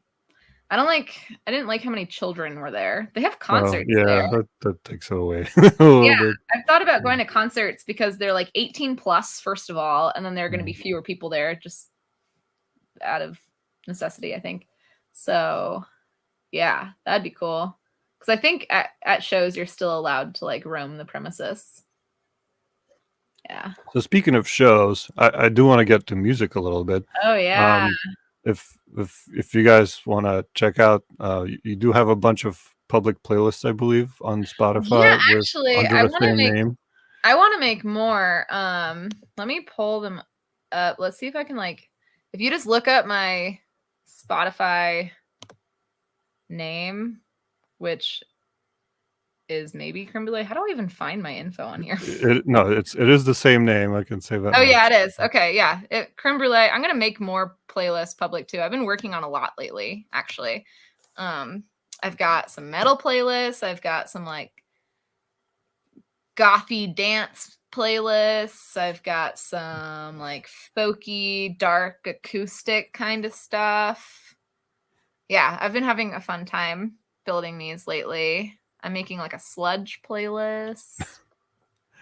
Yeah, so I kind of want to get into how you develop your musical taste because I think it is a pretty interesting variety that you got. It totally. Yeah, so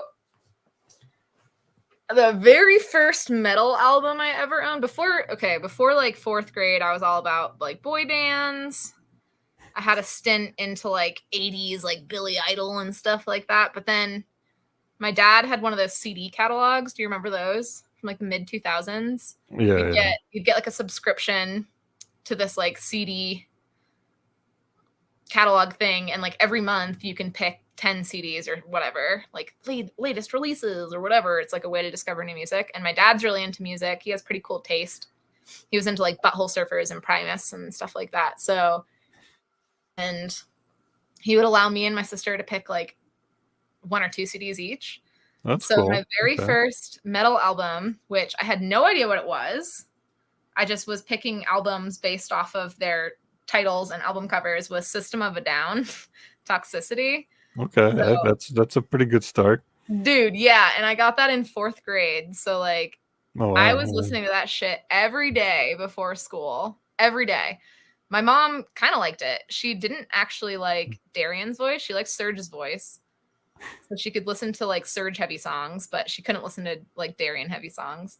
But yeah, so that got me into that. And then, you know, I had like Kazaa and LimeWire and all that. So I was just downloading music left and right.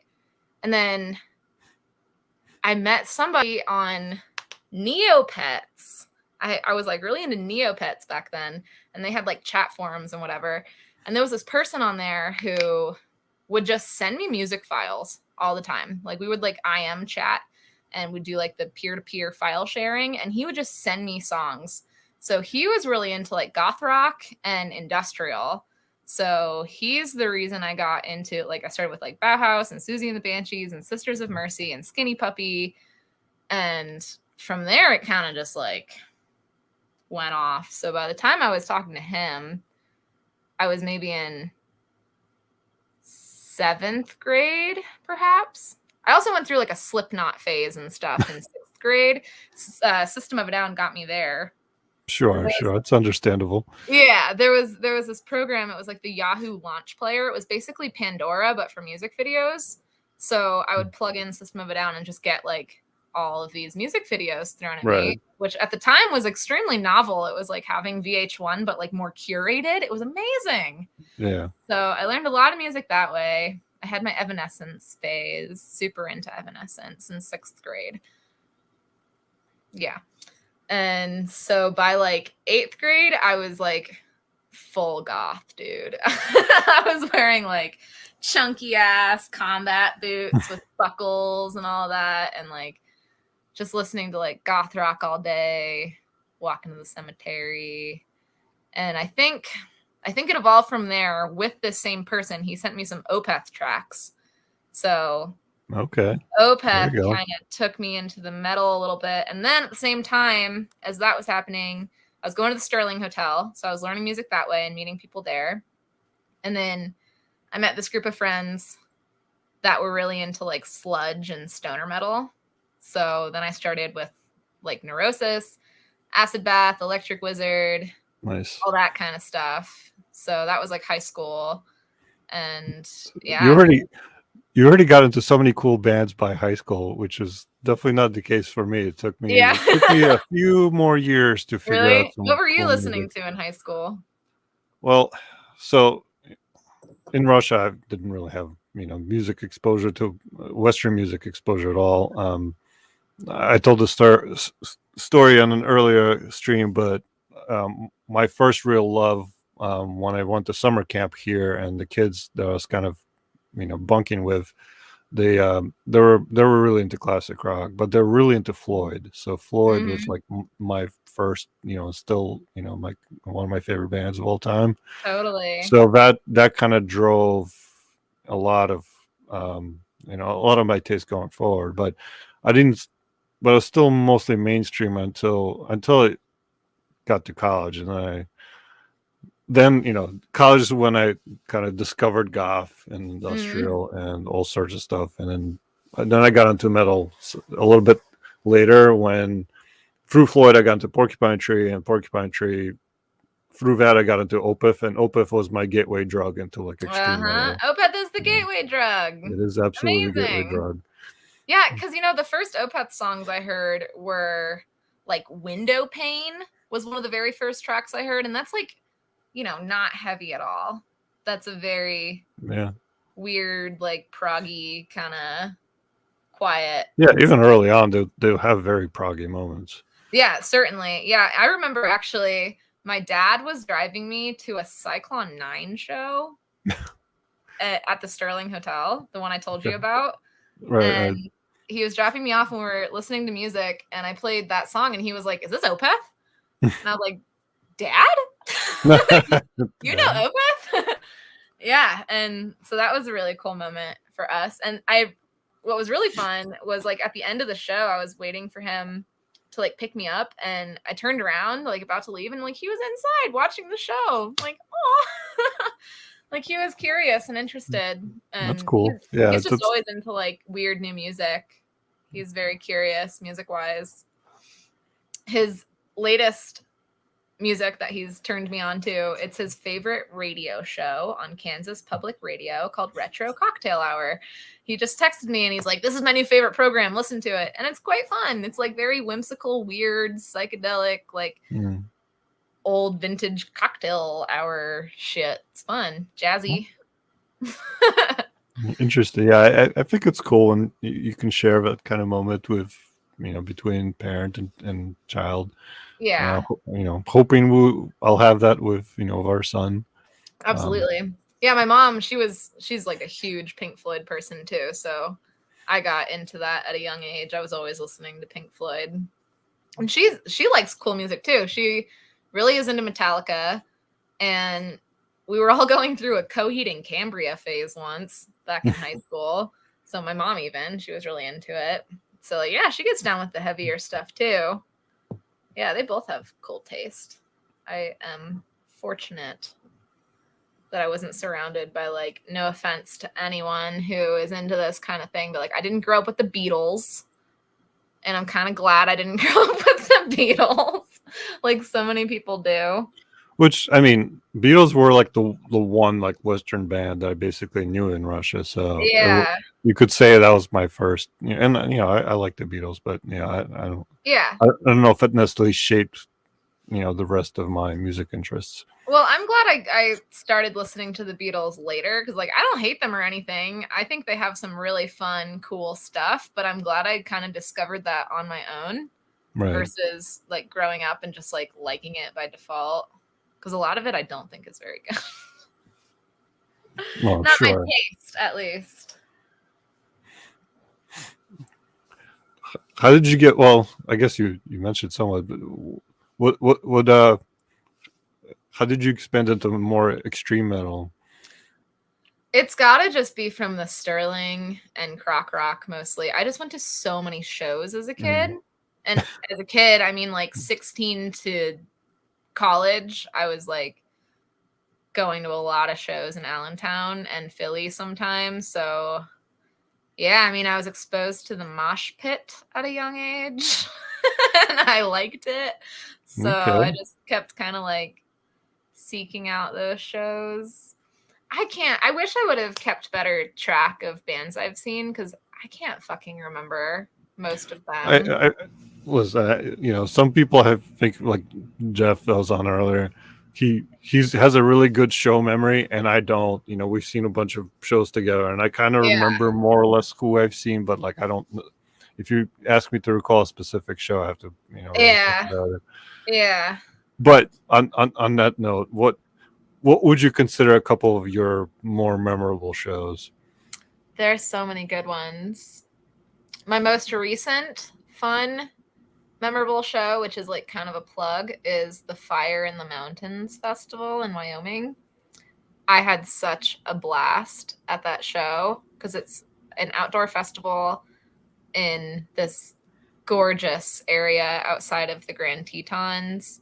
And like just all the best, like sludge, doom, and black metal, and then like some cool dark folky outfits as well. So it's like a culmination of like a bunch of the different types of music that I'm into that other people also happen to be into, and it's really fun. Yeah. The music itself wasn't even like the most memorable thing. It was just like the experience of like being around all these other like totally weird misanthropic metalheads who like hate everything until suddenly you're all together and you're like, I love all of you. So that was I don't know. I find like the more extreme metal people listen to, they're more chill and they're fun to hang out. They are. I don't know. I don't know why that is. Don't care. Yeah. I find more lately though that like I'm not as interested in going to a show and just like watching the band. Like I would almost prefer it as background music to like other things that I'm doing, and like I can pay attention if I want to, but I don't know. I don't really have maybe I'm getting old. I think I'm getting old. I don't have like the stamina to just like stand there and watch a band play anymore. It doesn't really interest me that much. I can't do it for like all day festivals or package tours. I can do like a couple of bands, but it's rough when it gets a bunch of them. I mean, there was one package deal in Philly that was just like all bands I loved. It it was like Opeth, Mastodon, Gojira, Oh, fuck Devin yeah. Townsend, Oh Russian my Circles. God. So it was just an amazing lineup. So yeah, I I stood there for however many hours, but that was as Yeah. much as I can do. Usually, I've seen all of those bands in different arrangements. I saw Devin Townsend and Gojira together, and Opeth alone, and Mastodon with Death Clock, which was really fun. yeah. Oh man, I've never seen it, but I'd That love shit to was see that. so fun. I think I was like one of 5 females in the entire building. There were Yeah, no chicks there at all. I mean, especially with some bands, right? So, like, the band that Jeff and I met through Porcupine Tree earlier on, it was just all dudes. It was like, the one or two girls in there, I felt bad for because it was just all dudes. But Yeah. eventually, Steven kind of found a larger audience and became a bit of more of a rock star. But yeah, that was early on. It was Yeah. very I unbalanced. only just listened to Porcupine Tree because the hydrologist on my forest was really into them too. I remember you had mentioned them, and then he had mentioned them. And then this last year, I met someone else who mentioned them. So I'm like, all right, 3 times the charm. I got to listen to Porcupine Tree. And yeah, dude, they're great. They're basically just like the proggy side of Opeth. Yeah, what I mean, and made sense when they and Opeth kind of toured together, Yeah, worked together. totally. Yeah, very compatible. Yeah, that was fun. Uh Gosh. There are shows that like Behemoth, for instance, like that wasn't even that memorable of a show because I was so drunk, but because I was so drunk, I remember like other things about it, like things that happened outside of the actual concert, and like I think that's almost as fun as the concert itself, just like hanging out with different Yeah, people. certainly, especially if you're there with people. I mean, sometimes it's just that camaraderie and that Yeah, I remember shared just like experience is. we're just It, roaming the streets of Philadelphia, like drinking shitty like peach schnapps or something. yeah, And then I remember being at the Behemoth show and like not remembering most of it. But the parts I did tune into were pretty badass. Like Behemoth puts on a show. But yeah, everything's always a sausage fest. Every show. The one show I remember the most beaten I've ever been in a mosh pit was fucking Hatebreed, who, by the yeah. way, played with Typo Negative, which I thought was the weirdest combination. And unfortunately, at the time, I wasn't really into Typo yet. I I wish I would have been, because like if I saw Typo now, I would die. so I yeah. can't, Well, honestly. I think Hatebreed played on the show once with KMFDM when I saw them, That's so which is weird. a Why? very odd combination. Yeah, what the fuck? Yeah, but anyway, I got battered at that show. I remember just being like, so most shows I go to, being one of the only girls, especially, like people are generally very like responsive. Like if I get knocked down, like everyone's always helping each other, especially me being like a small girl. So I've always felt like usually pretty safe at metal shows. Like I knew I was gonna like hurl myself into a mosh pit, but that I'd be fine. At Hatebreed, dude, like it honestly felt like people were specifically attacking me. Like Wow. they would knock me down and like not make any attempt to help me get up. Like they would just like tromp all. I was so fucked up after that show, like covered in bruises. It was bad. Well, Yeah, so I kind of like I didn't really even like Hatebreed that much. Like, you know, they have a couple jams, I it guess, but it always amused me when I would see Opeth on the same bill with more, I guess, less dimensionally heavy bands, yeah, and like the people are just like, true death metal people are band. like, yeah, let's do a mosh pit, let's do it, and but they didn't know Opeth material well enough, Yeah. and Opeth will keep fucking you up, so it was just Yeah. such a confused mosh I'll pit. bet, dude. Yeah. Oh, okay. I just thought of another one of my most memorable, beautiful shows. I've actually seen Corpaclani more than once, but the second time I saw them was so good, dude. Like the crowd, it was the crowd. I mean, Corpaclani is so fun to begin with, but like all of my best friends were there, and one of my friends is like friends with those dudes. Um, in fact, the first time I saw Korpiklani. They all came back to my friend's house afterwards for the bonfire, so we like got to hang out. But the second time, it was just like so merry. Like everyone was dancing with each other and like arms intertwined and like romping around, doing a little jig, and it was like the most wholesome, beautiful time I've ever had at a metal show. I don't think I even know that band. Korpiklani, they're like a No. fun Finnish folk metal band. Okay. They sing a lot about like partying and drinking and vodka and things like that, but it's very fun. I find that I like a lot of Finnish bands. I don't know why, but like as far if you divide bands by country, Yeah. Finland tends to have a high hit rate for me. Yeah, they're super duper duper fun. I think they're very wholesome. But Yeah, give it a listen. They're a little cheesy, but that's okay sometimes to break up. exactly. Yeah, especially What at the concerts, dude. It's so merry. Merry's the best word to describe it. that Philly show with Opeth Mesta and all those people. The one other act that was there for some reason, it was Eagles of Death Metal. Oh. I've Which is never even really listened to them. I've heard like no, a song or two. I mean it's a little silly, but I guess it was it was it was a little break, I guess, in the more serious sets. That's But cool. Do you know? I don't know if you would know Hank Williams the Third, Hank 3. well, I mean, yeah, So I saw him, and he opened for himself twice, which was really fun. He had his like straight up country outfit. I don't know what he called that, where it was, you know, just like good old Southern country tunes. And then he did Ass Jack, which was his like sludge metal project. seriously. Yeah. And then he came out again and did his like typical like hillbilly rock and roll kind of thing. And like that shit was fucking awesome. That's kind of cool. He has endless energy. He played 3 consecutive sets of different material. Like it was super fun. Yeah, that's fun. It reminds me of like when Beastie Boys used to open for themselves as like a Spinal Tap kind of outfit. I forgot the name that they used, but yeah. Yeah. Yeah, he was fun as shit. I'm sure I could think of so many more fun shows I've been to. I've been to so many.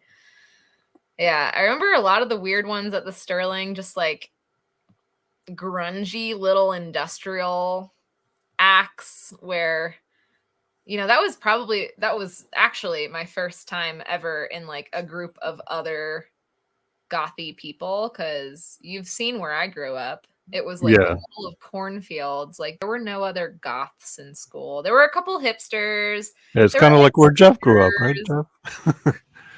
and like there Sorry. were like some metalheads, but like not a lot. And so like I started going to these shows, and it was a very formative time for me too. Like all these girls are wearing like the latex and like the dreads and stuff like that. So I was like, yeah, I want that.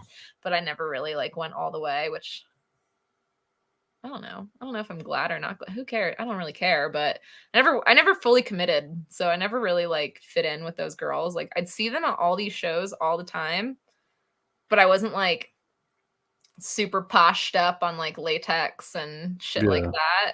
So like that's kind of always, I've actually always felt that way. When I lived in Asheville, that was one of the complaints I had. Like I went to a lot of punk shows in Asheville. There's like a big crust punk and like crust metal scene there and like black metal. And Asheville is like not that big of a city. I would see the same people at all the shows. But both me and the dude I dated at the time, Jay, like we were both really into the bands, but like neither of us cared to dress the part. So people just like wouldn't really give us time of day or like talk to us at all, because like we weren't like dressed with our fucking spiked battle vests, right. Yeah, I whatever. think it just depends on the crowd. Like in New York, right? You get people going all out, and then you get people pretty casual. And I think I eventually found the right crowd, which had a mix of those. It was, and for me, it was fun to dress up because usually my my day-to-day life is not very, Yeah. it's I mean, it I would doesn't. definitely dress up too, just like not quite to the extent, like especially during like the goth, like industrial goth phase. Like Right. I just didn't go as Cyber far. goth. I didn't shave my eyebrows off and paint them on, Yeah. kind of thing. No, everybody has their own style. Totally, It's yeah, not yeah. But necessary I to. just always felt like I wasn't the subculture enough for a lot of people. Mm, So like whatever. I have a multitude of interests. I've never been like fully right, right, and I into any feel the same way, particular right? Like subculture. I'm not into one specific subculture. I like a lot of different ones. Yeah. Um, but See, you're I huge find that the weirdo. people I get along with the most are the same way, Yeah. Yeah, exactly. Like which also means they're less interested in playing any kind of a gatekeeper role or being, very. yeah. I've had my Uh, fair share of gatekeepers where I'm just like, that's how that was like the crust scene. Like, sorry, I'm not like pounding 240s before the end of the show. And like, I don't know. Oh, my tats. Okay, so my latest tattoo is this one. It's I was a gonna say I don't think I know that one. yeah, this is brand new, a couple months ago. It's an ambly plygid, a whip scorpion, tailless whip scorpion. I Yeah. saw them in South America and just like fell in love. We have a relative of this in Arizona. It's called a vinegaroon. It can spit like mild acid at things when it's Nice. threatened. So it's called a vinegaroon. They're super cool. Yeah, My they're very fun. The whip scorpions.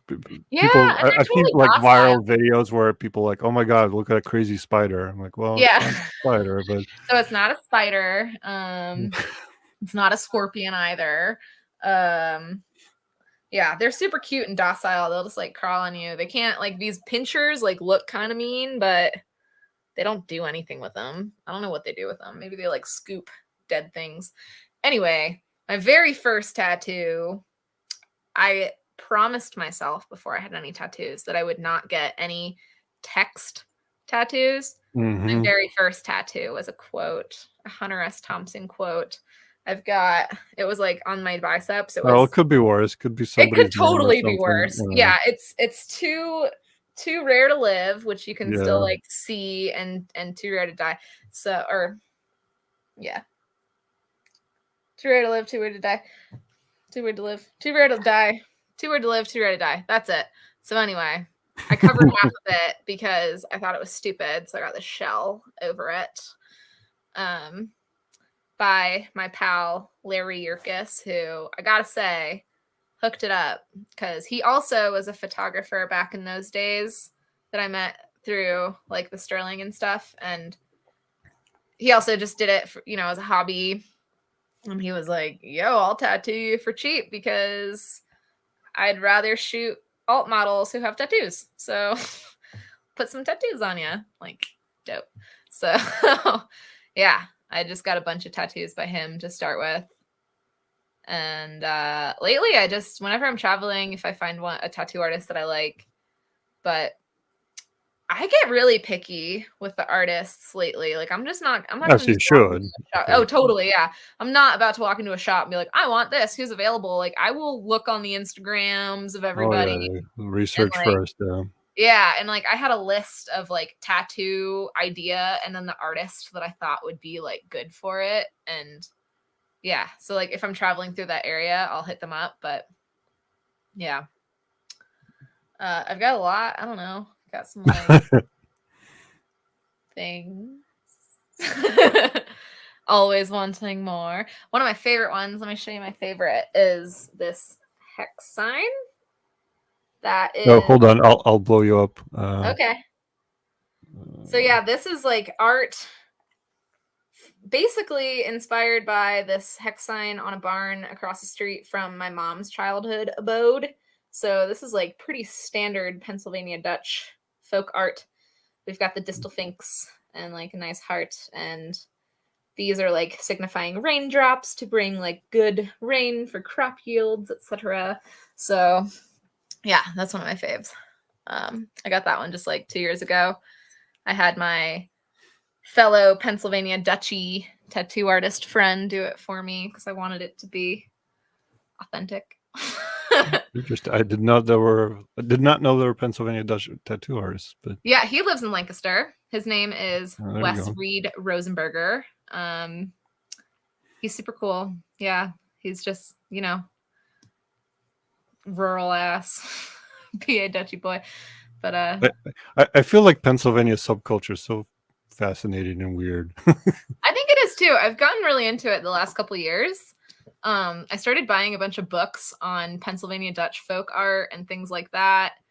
I think I got into it unintentionally because I was at this bookstore and there was like a discount book rack just from like local independently published whatever. So I picked one up that it said something about like Pilgrims, Pennsylvania Dutch, whatever. So I'm like, oh, I'll pick it up. It was a novel.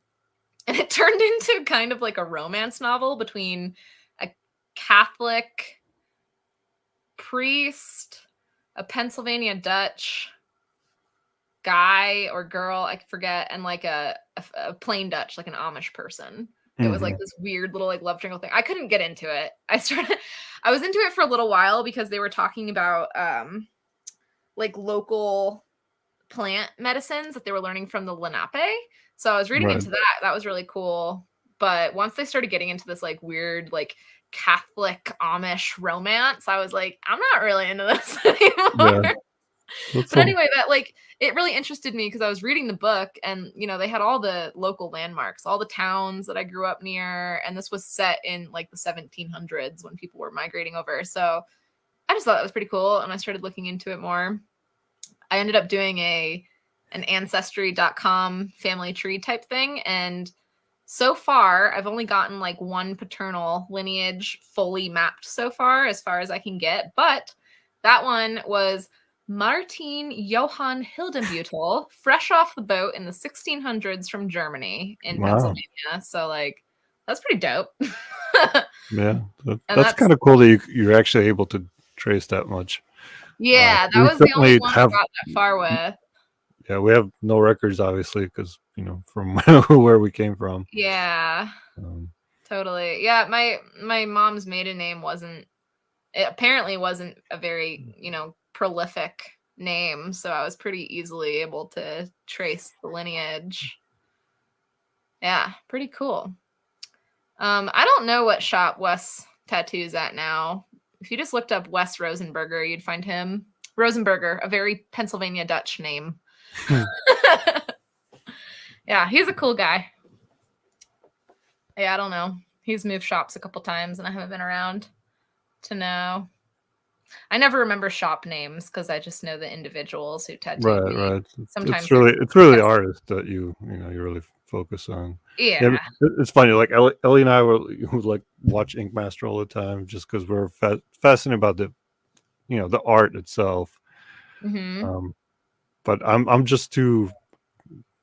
too flaky about actually picking something. Like I'd love to get one at some point if I just could never decide on anything. So. Yeah, I'm totally the opposite. Like when I think of an idea, I don't really give it much thought before I'm just like, let's do it.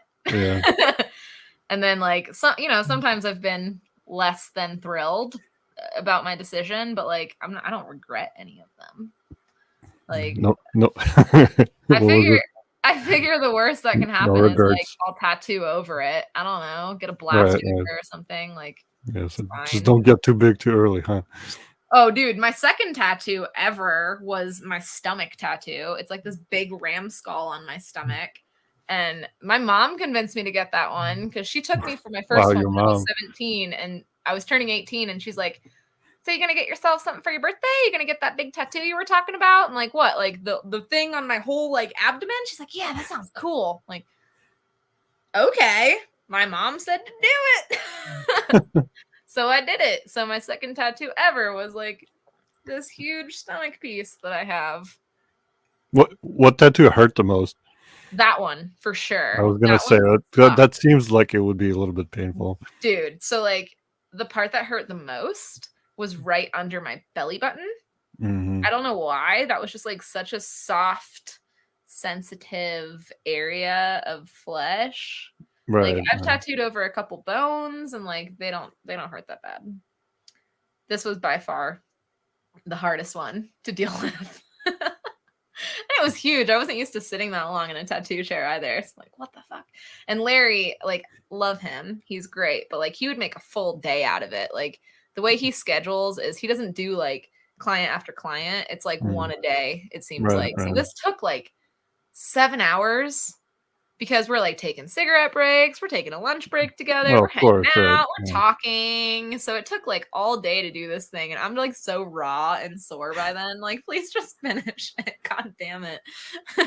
And like the numbing shit wasn't a thing yet back then, and I doubt he uses it anyway because he's like hardcore. But dude, that shit sucked. It was so raw. Lately, I've been all about that numbing stuff. Like, I don't care. Why not? I've seen people like man up and do it, you know, without any medicine. Like, who cares? Yeah, I guess whatever works for you. Yeah. It's not necessarily like it doesn't have to be hazing. Yeah. So do you have any tattoos? I don't. No, you can never commit. Not yet, you know, but Yeah, I feel like at some point, yeah. I'm ready for a chest tattoo, I think. Yeah, I don't have that yet. Long time coming. Do you have ideas yet? Thorns or something. Something spooky, you know. I like the spooky abstract stuff. Yeah. I feel like it would be something abstract for me. I generally Yeah. Well, the thing is, if you want something like really cool and abstract, like I kind of want to make a whole sleeve out of it, and then you got to like really do your research, and you got to do some planning and some budgeting, and it's like a commitment.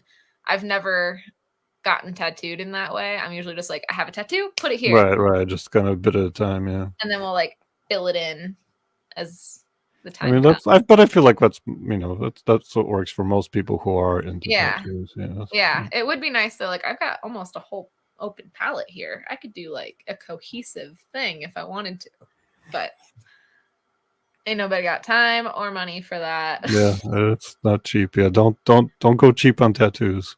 No, definitely.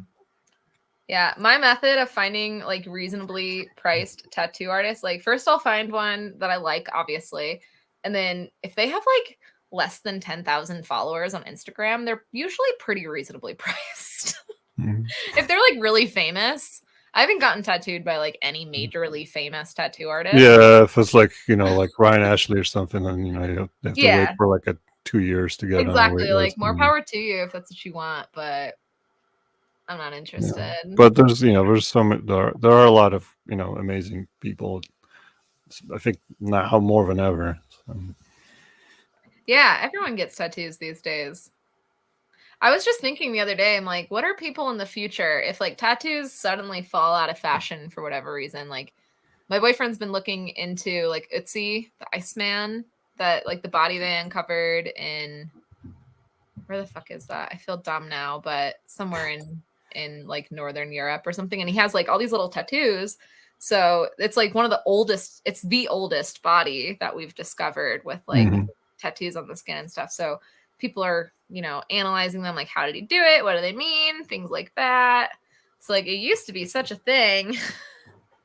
And now just anybody can get a tattoo. But anyway, the way that we're like observing him and we're like, what did they mean? Like, are people going to be looking at our tattoos like, what does it mean? It's like, oh, she's telling a story. Like, no, it just means I'm kind of a freak. That's it. Yeah. But you can't even make that assumption because, like, it seems like the most basic people have shit tons of tattoos now. It's not that hard. Yeah, I think it's more common than not at some point. I think it is, yeah. And then it was always funny, like, in my, like, Tinder escapades, I would see so many people that are like, I like tattoos and piercings. Like, but what if they're really shitty tattoos? Like, what if they're the dumbest tattoo you've ever seen? Do you like it just because they have it? Right. Does it have to be a good tattoo? Just a checkbox. Yeah, like pretty weird. Pretty weird, I think. So I think it definitely gets a little more intense when you have like full body tattooed people. Like that's commitment. Oh man, yeah. Or like I know somebody who's just totally blacked out, Oh my and I'm like, God. man, that's just intense. I don't. Too much. Like I would consider blacking out the interstitial space, but I don't think I would do a whole blackout. I think they look kind of cool, but It does look cool. It's just it's a and it does require I can't. skill too. Like some artists are better at it than others. Yeah, I It needs just to be can't really imagine sitting even. through it. You know. Yeah. Yeah. So as we kind of last topic I wanted to do is real quick, kind of go back to where we started, which is photography. I do want to share Hmm. a little bit of what we've done with you, and I think it was just kind of fun. Um, I remember a few years ago, you're visiting during the winter, and it was cold, but you're like, let's shoot. Yeah. So, so we ended up going to this reservoir, and like I don't remember it, but it was cold. It was so cold. My nose was so cold. But you were totally. I appreciate the the your ability to just do it. Getting dressed, like changing in the snow. Oh yeah, yeah, yeah. We had to, obviously, we basically had to hike to the spot and then change there, and Yeah, we had like 3 yeah, outfits or something. yeah, and yeah, I remember I was carrying this heavy bag, and I'm like, oh my god, I should have been back later. Yeah. That was so fun though. I like doing the weird winter shoots. I don't know. I think because it's like so dry and hot a lot of the time here, like I just want to be in the snow. I just want to be cold. And this one is funny because it doesn't look like it's cold, but Yeah. this was It also was very, like warm very, very lit, cold. but it was very cold. Yeah. Oh my But God. Are you going to share when we were like tying up under that house and that family walked by? oh no, yeah. So I was gonna just talk about rope a little bit, but real quick about this photo. But I feel like this was closest to your aesthetic that it has kind of evolved. Yeah, Where definitely. Like I've been enjoying like the weird prairie gothness out here, especially. I've become obsessed with this brand that does like plaid skirts. So like I basically only own plaids. I'm wearing a plaid skirt right now. This one.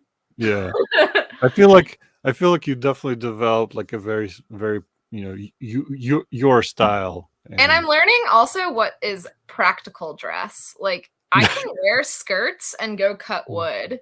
right. Like I know what works and what doesn't. And I know when I like can't wear a skirt, but yeah, I've developed like my aesthetic to match my lifestyle. Like I still want to be like a goth, but I want to be able to like romp around in the desert also. Yeah, absolutely. But yeah, Yeah, like I've been working on real that. quick, when we were doing this one, I think, yeah. So Yeah. this is close to like some kind of a abandoned like farmhouse or something. Yeah, it was like a farmhouse. Yeah, and we were like, all right, let's do a rope shoot in like the basement, or like it was kind of like the lower level. It didn't. I'm like, who the hell is gonna like hike here right now? It's Yeah. cold. Like It we was had to. cold as shit. It was like a Tuesday. I don't know. Yeah, we needed. I was driving an SUV at the time. We needed that to even get to the spot. Yeah. Yeah. So yeah, as I was telling you, like I hear like these like family Like a like with child. kids. I'm like, oh come on, you know. And I've done a bunch of rope shoots here and there, but we've fortunately never run into kids. And it was not just tying me up. We were like tying me to a beam, like a Yeah, vertical beam. yeah, yeah. I mean, want like if it was just freestanding, you can kind of sort of hide, Like wiggle wherever. away or something, Yeah, like hide. But no, we were yeah. like in the middle of this room, like tied to a beam. So it's like quick, we got you out just in time too, because they were Yeah. like they kind of peeked in. It's like, oh, Yeah, because like they didn't know super we like were there. unwrapped me real quick. Oh my Yeah, gosh. Yeah. yeah. And I still looked like a weirdo wearing this like old prairie dress. And they're like, what the fuck are you doing? Right, right. When it's like 10 degrees outside. Yeah. Yeah, it's always fun. I'm sure they were like, what was that? Yeah. This reminds me of one of my scarier moments. Like when we went out and did that shoot on the rocks. Like we did a bunch of outfits that day. I remember doing one where I was like sitting on the end of this like Yeah, rock you're sitting on outcropping. the ledge of like the And rock. you had Yeah, tied me before, so I'm like shimmying right. out to the edge of this rock with my arms behind my back, and I Yep. have to like sit down on this rock. Like I was a little scared. And yet you're very enthusiastic about it. Yeah, I was very enthusiastic. I thought that was so fun. I thought Yeah. your like style was so unique and cool. Like you were the one I wanted to shoot with. Like I saw all these other girls that I knew from the shows doing rope stuff. I'm like, that looks so cool. Like I want to do that. So I Yeah, move so on. I didn't pull all our stuff up. Like I did pull this one for as far as like rope shoots go. So Was I that thought our first? it was Our first studio? yeah, I think it was the first studio one. Yeah. That was the first studio one. Yeah, it was That very was pretty cool. very super goth here, Yeah. and I think this is also where like you have really your eyes really stand out just between I think the color and everything. So Hmm. I think that caught it very well. But Yeah. yeah, My laser um, eyes. yeah. So I did want to ask you like what I don't even remember like I don't know if you've done rope with other people before you shot with me. Never before you. You were the first one I ever did any rope with. And I gotta say, like, my friends were like, what are you doing? But I'm like, dude, no, seriously, like, look how classy this looks. And they're like, damn, it does look classy. So, like, well done.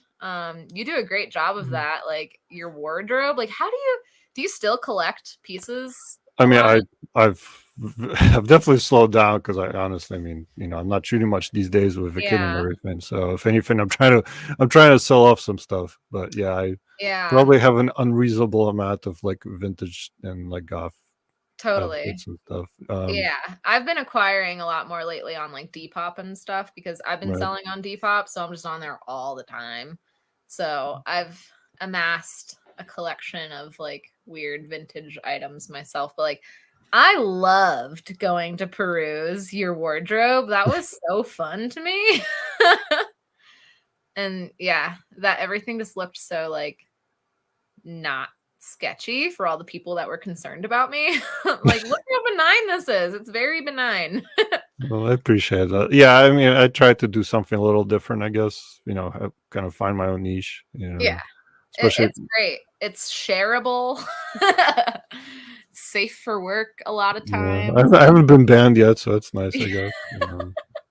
Yeah, every now and then I get people who are like, "Hey, I found a picture of you on the internet, like such and such," and they'll describe it. I'm like, "Okay, yeah, that's a photo shoot I did. Like, they're allowed to share that. That's fine." Like, I Mhm. just wanted you to know in case someone's like sharing your photos without permission. Like, Right, right, for something I sure. signed up for a long time ago.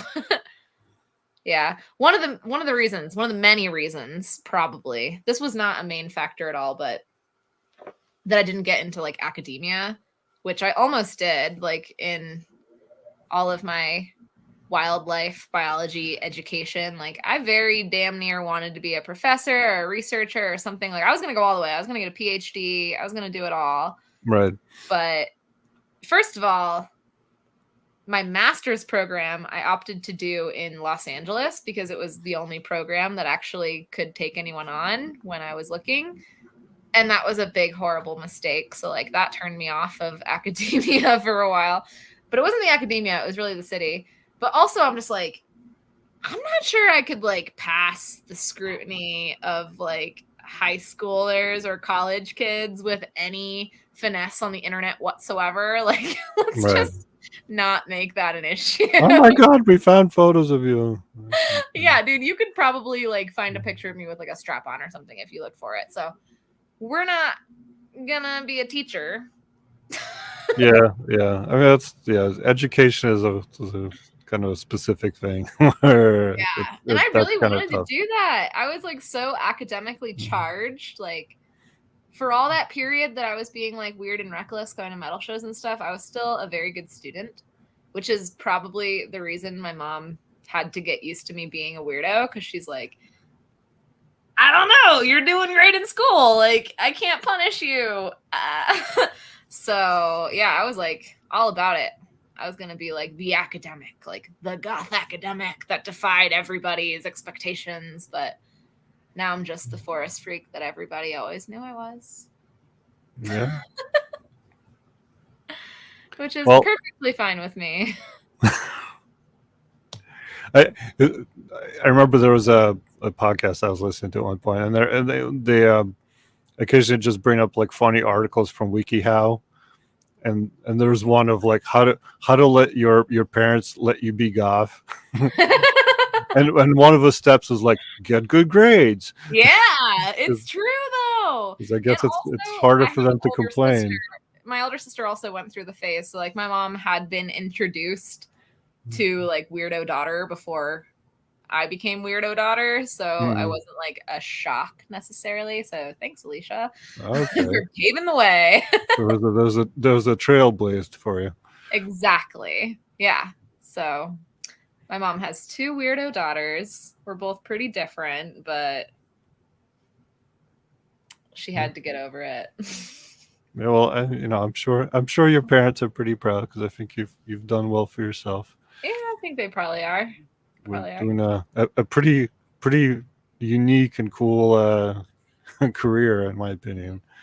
Yeah, I never actually expected to do something like this. Like, I didn't even know that the Forest Service was an option until my friend told me. He's like, "Hey, I saw an article," which now I see all the time. I constantly see ads that are like, "The U.S. Forest Service is hiring." Da da da da da. Like, I see them all the time on Instagram, everywhere. So I just didn't even know that was a thing. So I'm glad I learned. It Yeah, so there you definitely go. it has its faults. Working for the government, working for like a massive agency where everything is kind of like impersonal, like the impersonal hiring and stuff. But Yeah, well, that's true for a lot of other, like, corporate America in corporate, yeah, general. totally, So exactly, yeah. I probably definitely feel more. worse. I feel more connected now than I have ever when I've worked like stupid corporate jobs. Like I used to work at Dorney Park for 5 years as a lifeguard and a supervisor there. Like that shit was weird. They ended up not rehiring me because they changed their like policy where they wouldn't hire anyone with stretched ears. We weren't Oh even yeah. allowed to like take them out. Like they just wouldn't hire you. Okay. So that was funny because I'd already been working there for 5 years with stretched Right. ears And it the seems whole so time. specific and also like Yeah. Like, dude, unimportant. Like, who cares? it was, yeah, like no wrist tattoos, no neck tattoos, and no stretched ears was like their Mhm. new policy, which was just bizarre because at that point, not that I had any intention of like becoming a career lifeguard or anything, but I'd worked there for several years. I'd worked up, and they were like, "We're not gonna rehire you Yeah, because you're a freak." it's always weird to me when you have these like corporate amusement parks. When you think about, amusement parks grew out of carnies, Well, the and funniest thing about that is that during the Halloween season and they do all the haunted houses and stuff, suddenly they start advertising for all the freaks and weirdos to like apply. uh-huh, They're like, "Hey, we yeah, didn't want to employ you to like work our actual jobs, but you want to be a freak in a haunted house? So, like, yeah, great. You can that's get a job for very like two very months of the strange approach. year." Yeah. Yeah, it was super weird, dude. Like, I remember once working at the water park and there was a person, like a little person, a dwarf at the park, which was actually kind of a dilemma for us because he didn't quite reach the height requirement for some of the water slides, but he was like a full grown adult. So we're like, this is kind of a moral dilemma. Like, do we Right. bar him from going on these rides because he's too short, but he's an adult? Like, we can't. So, anyway, the manager found out that this was a thing. And so she's like in her little golf cart driving all over the park looking for him. We're like, "Why are you looking for him? Like, what are you going to say to him?" She's like, "I want to see if he wants to be a freak in the freak show for the haunted attractions." Oh Like, my god. are you fucking kidding me? Wow. It was so fucked up and insensitive and weird. Like, you can't just do that. Ay, ay, ay. Yeah, so I was just telling someone this. The Forest Service, if you want to get like a decent paid job from the get-go, you do need a college degree most of the time. Either in, if you want to do what I do, you need like a biology degree, but you could also work in recreation or do something with trails. And I'm not as sure about their requirements, but you can get a lower paying job and work your way up if you don't have a degree, but you have to have like a good set of qualifying skills. And then because our hiring is like so stupid, it's done by like some schmuck in an office who has no idea what the jobs are. They just kind of run an algorithm of your qualifications and then you get passed on. So it's kind of stupid. Which is also how corporate America works. Exactly. That initial filtering is done by people who have not the slightest idea about the job. Totally. I've had interviews by people that didn't even know what the job was. Like, they'd be like, hey, I'm hiring for a biological science technician in California. I'm like, cool, what location and what job is it? Because I would apply for like plant specialist jobs and wildlife specialist jobs. And they're like, I don't know. I just know it's a biological science technician in California. I'm like, well, how the fuck am I supposed to tell you about my relevant experience and like convince you that I'm qualified if you don't even know what the job is? Like, oh, it's so stupid. So I have a lot of gripes about the way that they hire.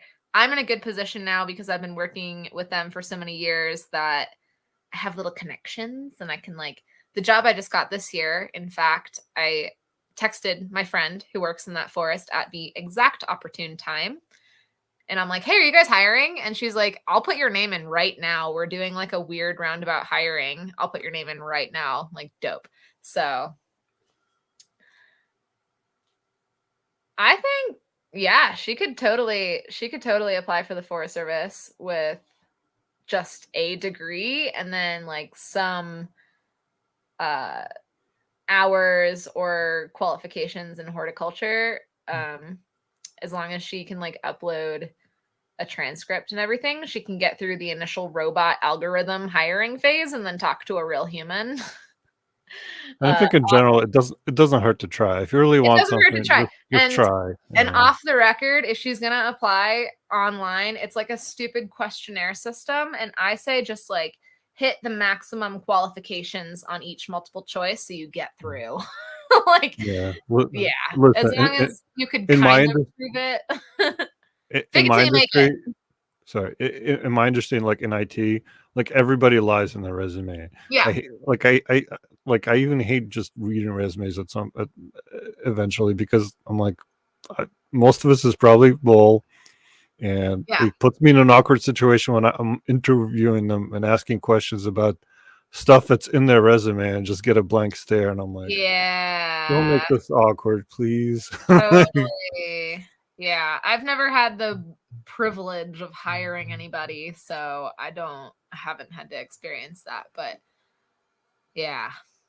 But totally feel free to have her hit me up for application advice because I've been giving it to a lot of people and I've kind of got like a spiel. So I'm happy to share and I'm happy to help. I always want more forest people. Like, more people need to work for us. It's actually kind of hard to get people to work in such remote areas that I've worked in. Everywhere I've worked, the boss is like, I can't hire anybody. Like, nobody wants the job. It's too far out of town because it's always like an hour away from town where I choose to work. So that's like a trip to the grocery store every weekend. Which for me, I don't care because I'm usually exploring on the weekends anyway. So it's just like another stop on my explorations. But for some people, it's like, they don't know what to do with that. And there's like limited cell service a lot of times. So yeah, it's not for everybody. And generally the places that are closer to town are in much higher demand. So good luck. But if you want to work in the middle of nowhere, you got a pretty good chance of them hiring you because no one else wants to be there. Great for me. It was funny when the pandemic started to see how the forest just swelled with people. I worked in the same place the year before, and I did not see nearly as many people recreating and just being around in general. I saw more dead elk this year than any other year on the road, just from like more traffic. Yeah, it was pretty nuts. Yeah, and I think I mentioned this earlier at some point where you had a rare job that wasn't necessarily as impacted by COVID because you were definitely, yeah. I feel you're not stuck in a room with people. You're not.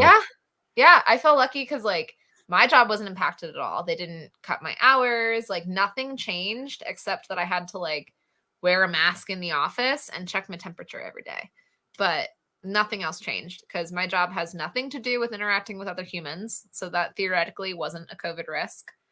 Like I'm welcome to talk to people in the forest, but I have zero obligation. Like I'm not a park ranger. I don't need to give advice. I don't need to give directions. I don't need to Right. talk to anybody if I don't want to. And they make that very clear. But I like to. I like to talk to Sure. people in the woods, especially if they're asking me questions and I know the answer. Like, hell yeah.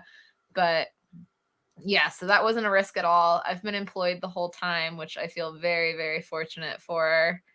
And hats off to the gov. If I did have COVID, they would have like paid me for 2 weeks to take off, things like that. So yeah, I'm one of the lucky ones. And we were all basically quarantined together. It's like people would go out on the weekends and get groceries, but for the most part, we all lived together. We weren't like Right. interacting with the outside world. Yeah, I think that was as optimal situation for that sort of thing as you can get, I think. Yeah, and I could just go on life as normal. I I didn't have to like go to the stores and like mask up all the time. I could just go out in the woods and be fine. Do my normal, be me. Right. So cool. Yeah, it just sucked like how many other people started invading my space when they were like sick of being at home. Like I Yeah. get it. The forest is very enticing, but There we had a was lot of fires, we had a lot of trash. it was a weird time here because at one point, like everything was shut down, right? And people Yeah. started just everybody was going to parks, to trails. And then New Jersey's like, all right, there's too many of you on the parks, and they literally closed the parks. And I'm like, wow, Oh that no. sucks. That does suck. Yeah, I went on like one hike in Flagstaff here and it was just packed with people, like all wearing masks, but like I was shuffling along. So I ended up taking a deer trail instead. And like, I'm getting off the trail. Fuck this. Yeah. Because it was so bad. And I hung out with like a couple deer instead, which was much nicer.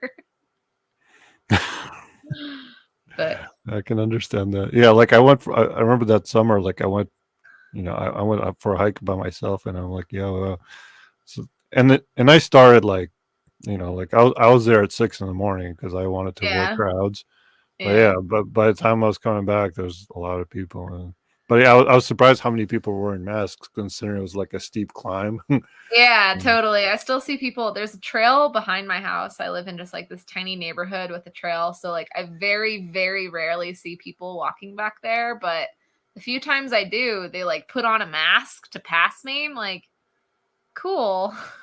But Yeah, damn. I appreciate the gesture, but just scientifically speaking, like Just passing you on look a that way. trail Just turn your head that way when you pass is not me. gonna. Yeah, it's highly unlikely to be an Yeah. issue.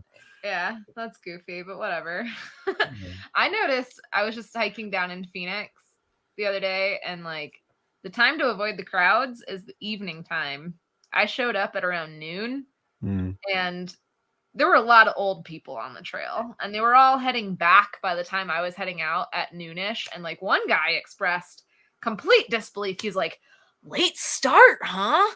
Like as if it was like the worst mistake I ever could have made. And in the summertime, that totally is. Like you don't go hiking outside of Phoenix in the summertime unless it's like dawn. well, Because yeah, it's I can't so imagine hiking in the summer over oh there. my god, it will I kill you. Like I people hate the die. heat in general. People So die. There was a sheriff, like a search and rescue sheriff, like at the trailhead, but it was like a balmy 80-degree day, you know. It was like pretty pleasant. So I was fine, but I noticed after like 2 p.m., nobody. mm, There's nobody out yeah. there. But that might depend on the trail because if it's one that like here, like if it goes up to a view, you're gonna get the sunset watchers and Totally, yeah. This was like a kind of back ass wilderness trail. Like that's kind of more right. like what I do. Okay. I've never been a summiter. I don't really Mm. care about the summit that much. I care about the journey. Right. So I enjoy both. Like I like views, but I'm also like I don't understand people who like speed hike or yeah. they're only interested in getting to a summit. Like Yeah. I'm the person, right, who stops by like every 50 feet and takes pictures of like a I bug. stop so much. You I know what I can't hike mean? with anybody. That's one of the reasons I'm like solo all the time because I just like Yeah. putz around and take my time. And I always feel bad that like other people are going to get impatient with me or something. But yeah, that's why I hike alone. Yeah. I mean, look, there's beauty in both, right? It's nice to enjoy that experience with somebody, but there's something unique about hiking alone. Right. And there have been enough hikes where I'm like with somebody and it's a long enough hike that by the second half, we're just like walking silently anyway. We're Yeah. like not Oh even yeah, talking that'll to each absolutely other. happen. Yeah. Yeah. So like whatever. I don't Especially on that walk back where you're just like, I just want to get uh-huh. back. Well, that was me on my hike the other day. I was like all by myself and I'm just trudging along, like, God damn it. But I don't The, mind. I the, saw the some worst one lizards is on the like way back. the worst is when it's an in and out because in a loop like that's at least it's a constantly like Yeah. enjoyable experience. I Yeah. hate in and outs because I'm like, oh man, I've been here already. Like, I know. Well, that was happening to me the other day. I'm walking and people are like, oh, when are you going to turn around? I saw a couple people that are like, are you turning around? I'm like, no, it's a loop. It was a yeah. 9-mile loop, but like, so what? I don't know. I guess by noon, people are like, nope, that's not going to happen. Mm, Like, it took me 3.5 hours. It wasn't that hard. yeah. I had water. I had an orange. Yeah, as long as you got water right and it's not like 120 degrees out. No. Would No, I have hiked though in the summer and it's such a bad idea. Like I think the hottest and most close to heat stroke I've ever been was just last summer. I was visiting my boyfriend John in the Mojave Desert and we were hiking this canyon and I don't know why we started at like 11 a.m. Bad idea. I was pretty wretched by the time we turned around. I had to like yeah. pour water and like sit in the shade and yeah. But yeah, not all of Arizona is like that. The thing people always think that I live in the desert, but I don't. Like Flagstaff is 7,000 feet up. You know, it's a forest. It's still dry as shit though, so that's the problem. It's like no rivers up here, like no streams anymore. Like I ranted earlier, we used to have streams, but now we don't because the Right. beavers are gone and the cows and everything. So it's very, very dry, and that's a bummer. Do you still have at least natural water sources? We don't have many natural water sources. Arizona only has like a handful of natural lakes, and then we have a couple lakes that were man-made for like reservoirs. And some of the rivers have been like aqueducted, so it's like cemented. It's like a cement channel where a river used to be, and it's Right, like right. still a river, but it's in a channel. So yeah, there's not a heck of a lot of water. The monsoon season in the summer is when we get most of our water, and it's amazing. Gosh, I love monsoon season. Oh my god, it's when all the toads and the snakes and everything comes out. It is so much fun, and it's so beautiful. The lightning storms out here are just like Oh yeah. Now, fucking have amazing. you tried shooting lightning storms? I haven't. I've never tried. No. No, I don't. I only just bought a tripod for the first time. It's like a Oh my shitty god. tripod. Yeah. So, yeah, I've never done that yet. Yeah, But try it. We don't get consistent enough thunderstorms here for me to really have oh, been you able to totally do could. it. I've been around like storm chasers here that set up because the monsoons, once they get going, they're really predictable. They start at like the same time every day for a Mm, specific duration during a specific time of year. So if they're on schedule, then they're great. But we've had a couple years without monsoons, which is very sad. yeah. I don't But know how like what's his name? Maynard Keenan from Tool. He has the winery in Arizona. in I don't, Jerome, it seems like an odd climate for that, but dude, it's a weird place. It could totally support a winery though, like with a good rain year, mm, no problem. Like it's pretty like rolling. Jerome is at this like mid to high elevation.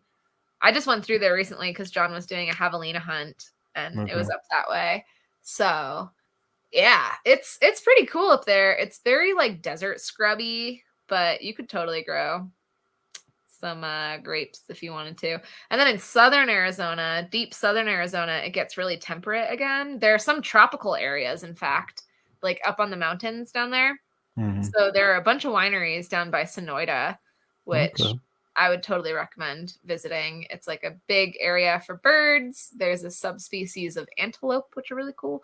And then I go down there during monsoons to look for herps also, because there are some like weird toads and snakes that live on like the Mexico Arizona border.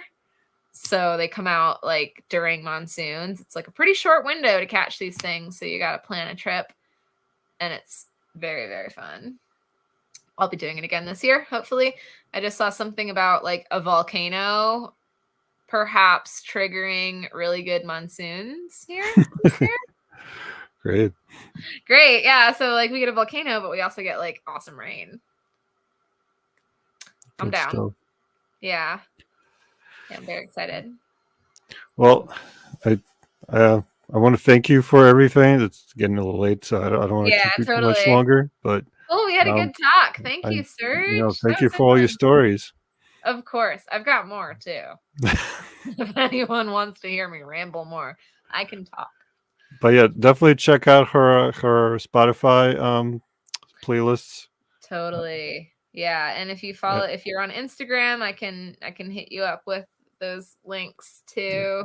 And yeah, and check out her Instagram. It's just beautiful photos, man. Which I need to plug one more thing is thanks to you for gifting me that camera, because that was like life-changing, dude. Like I was just taking cell phone photos, which were fine, I guess. I was using binoculars a lot and shooting through my binoculars. So that was amazing. Yeah, and I've like expanded my lens collection since then, and I've upgraded my camera since then, but like holy moly, that Yeah, was so yeah. gracious of you. I'm glad that helped. So. Yeah, that was great. I'm so appreciative of that. Word. Well, Absolutely. thanks a Well, lot. yeah. Thanks everybody. Yeah, thanks for talking, everyone. Good night. All right, good night.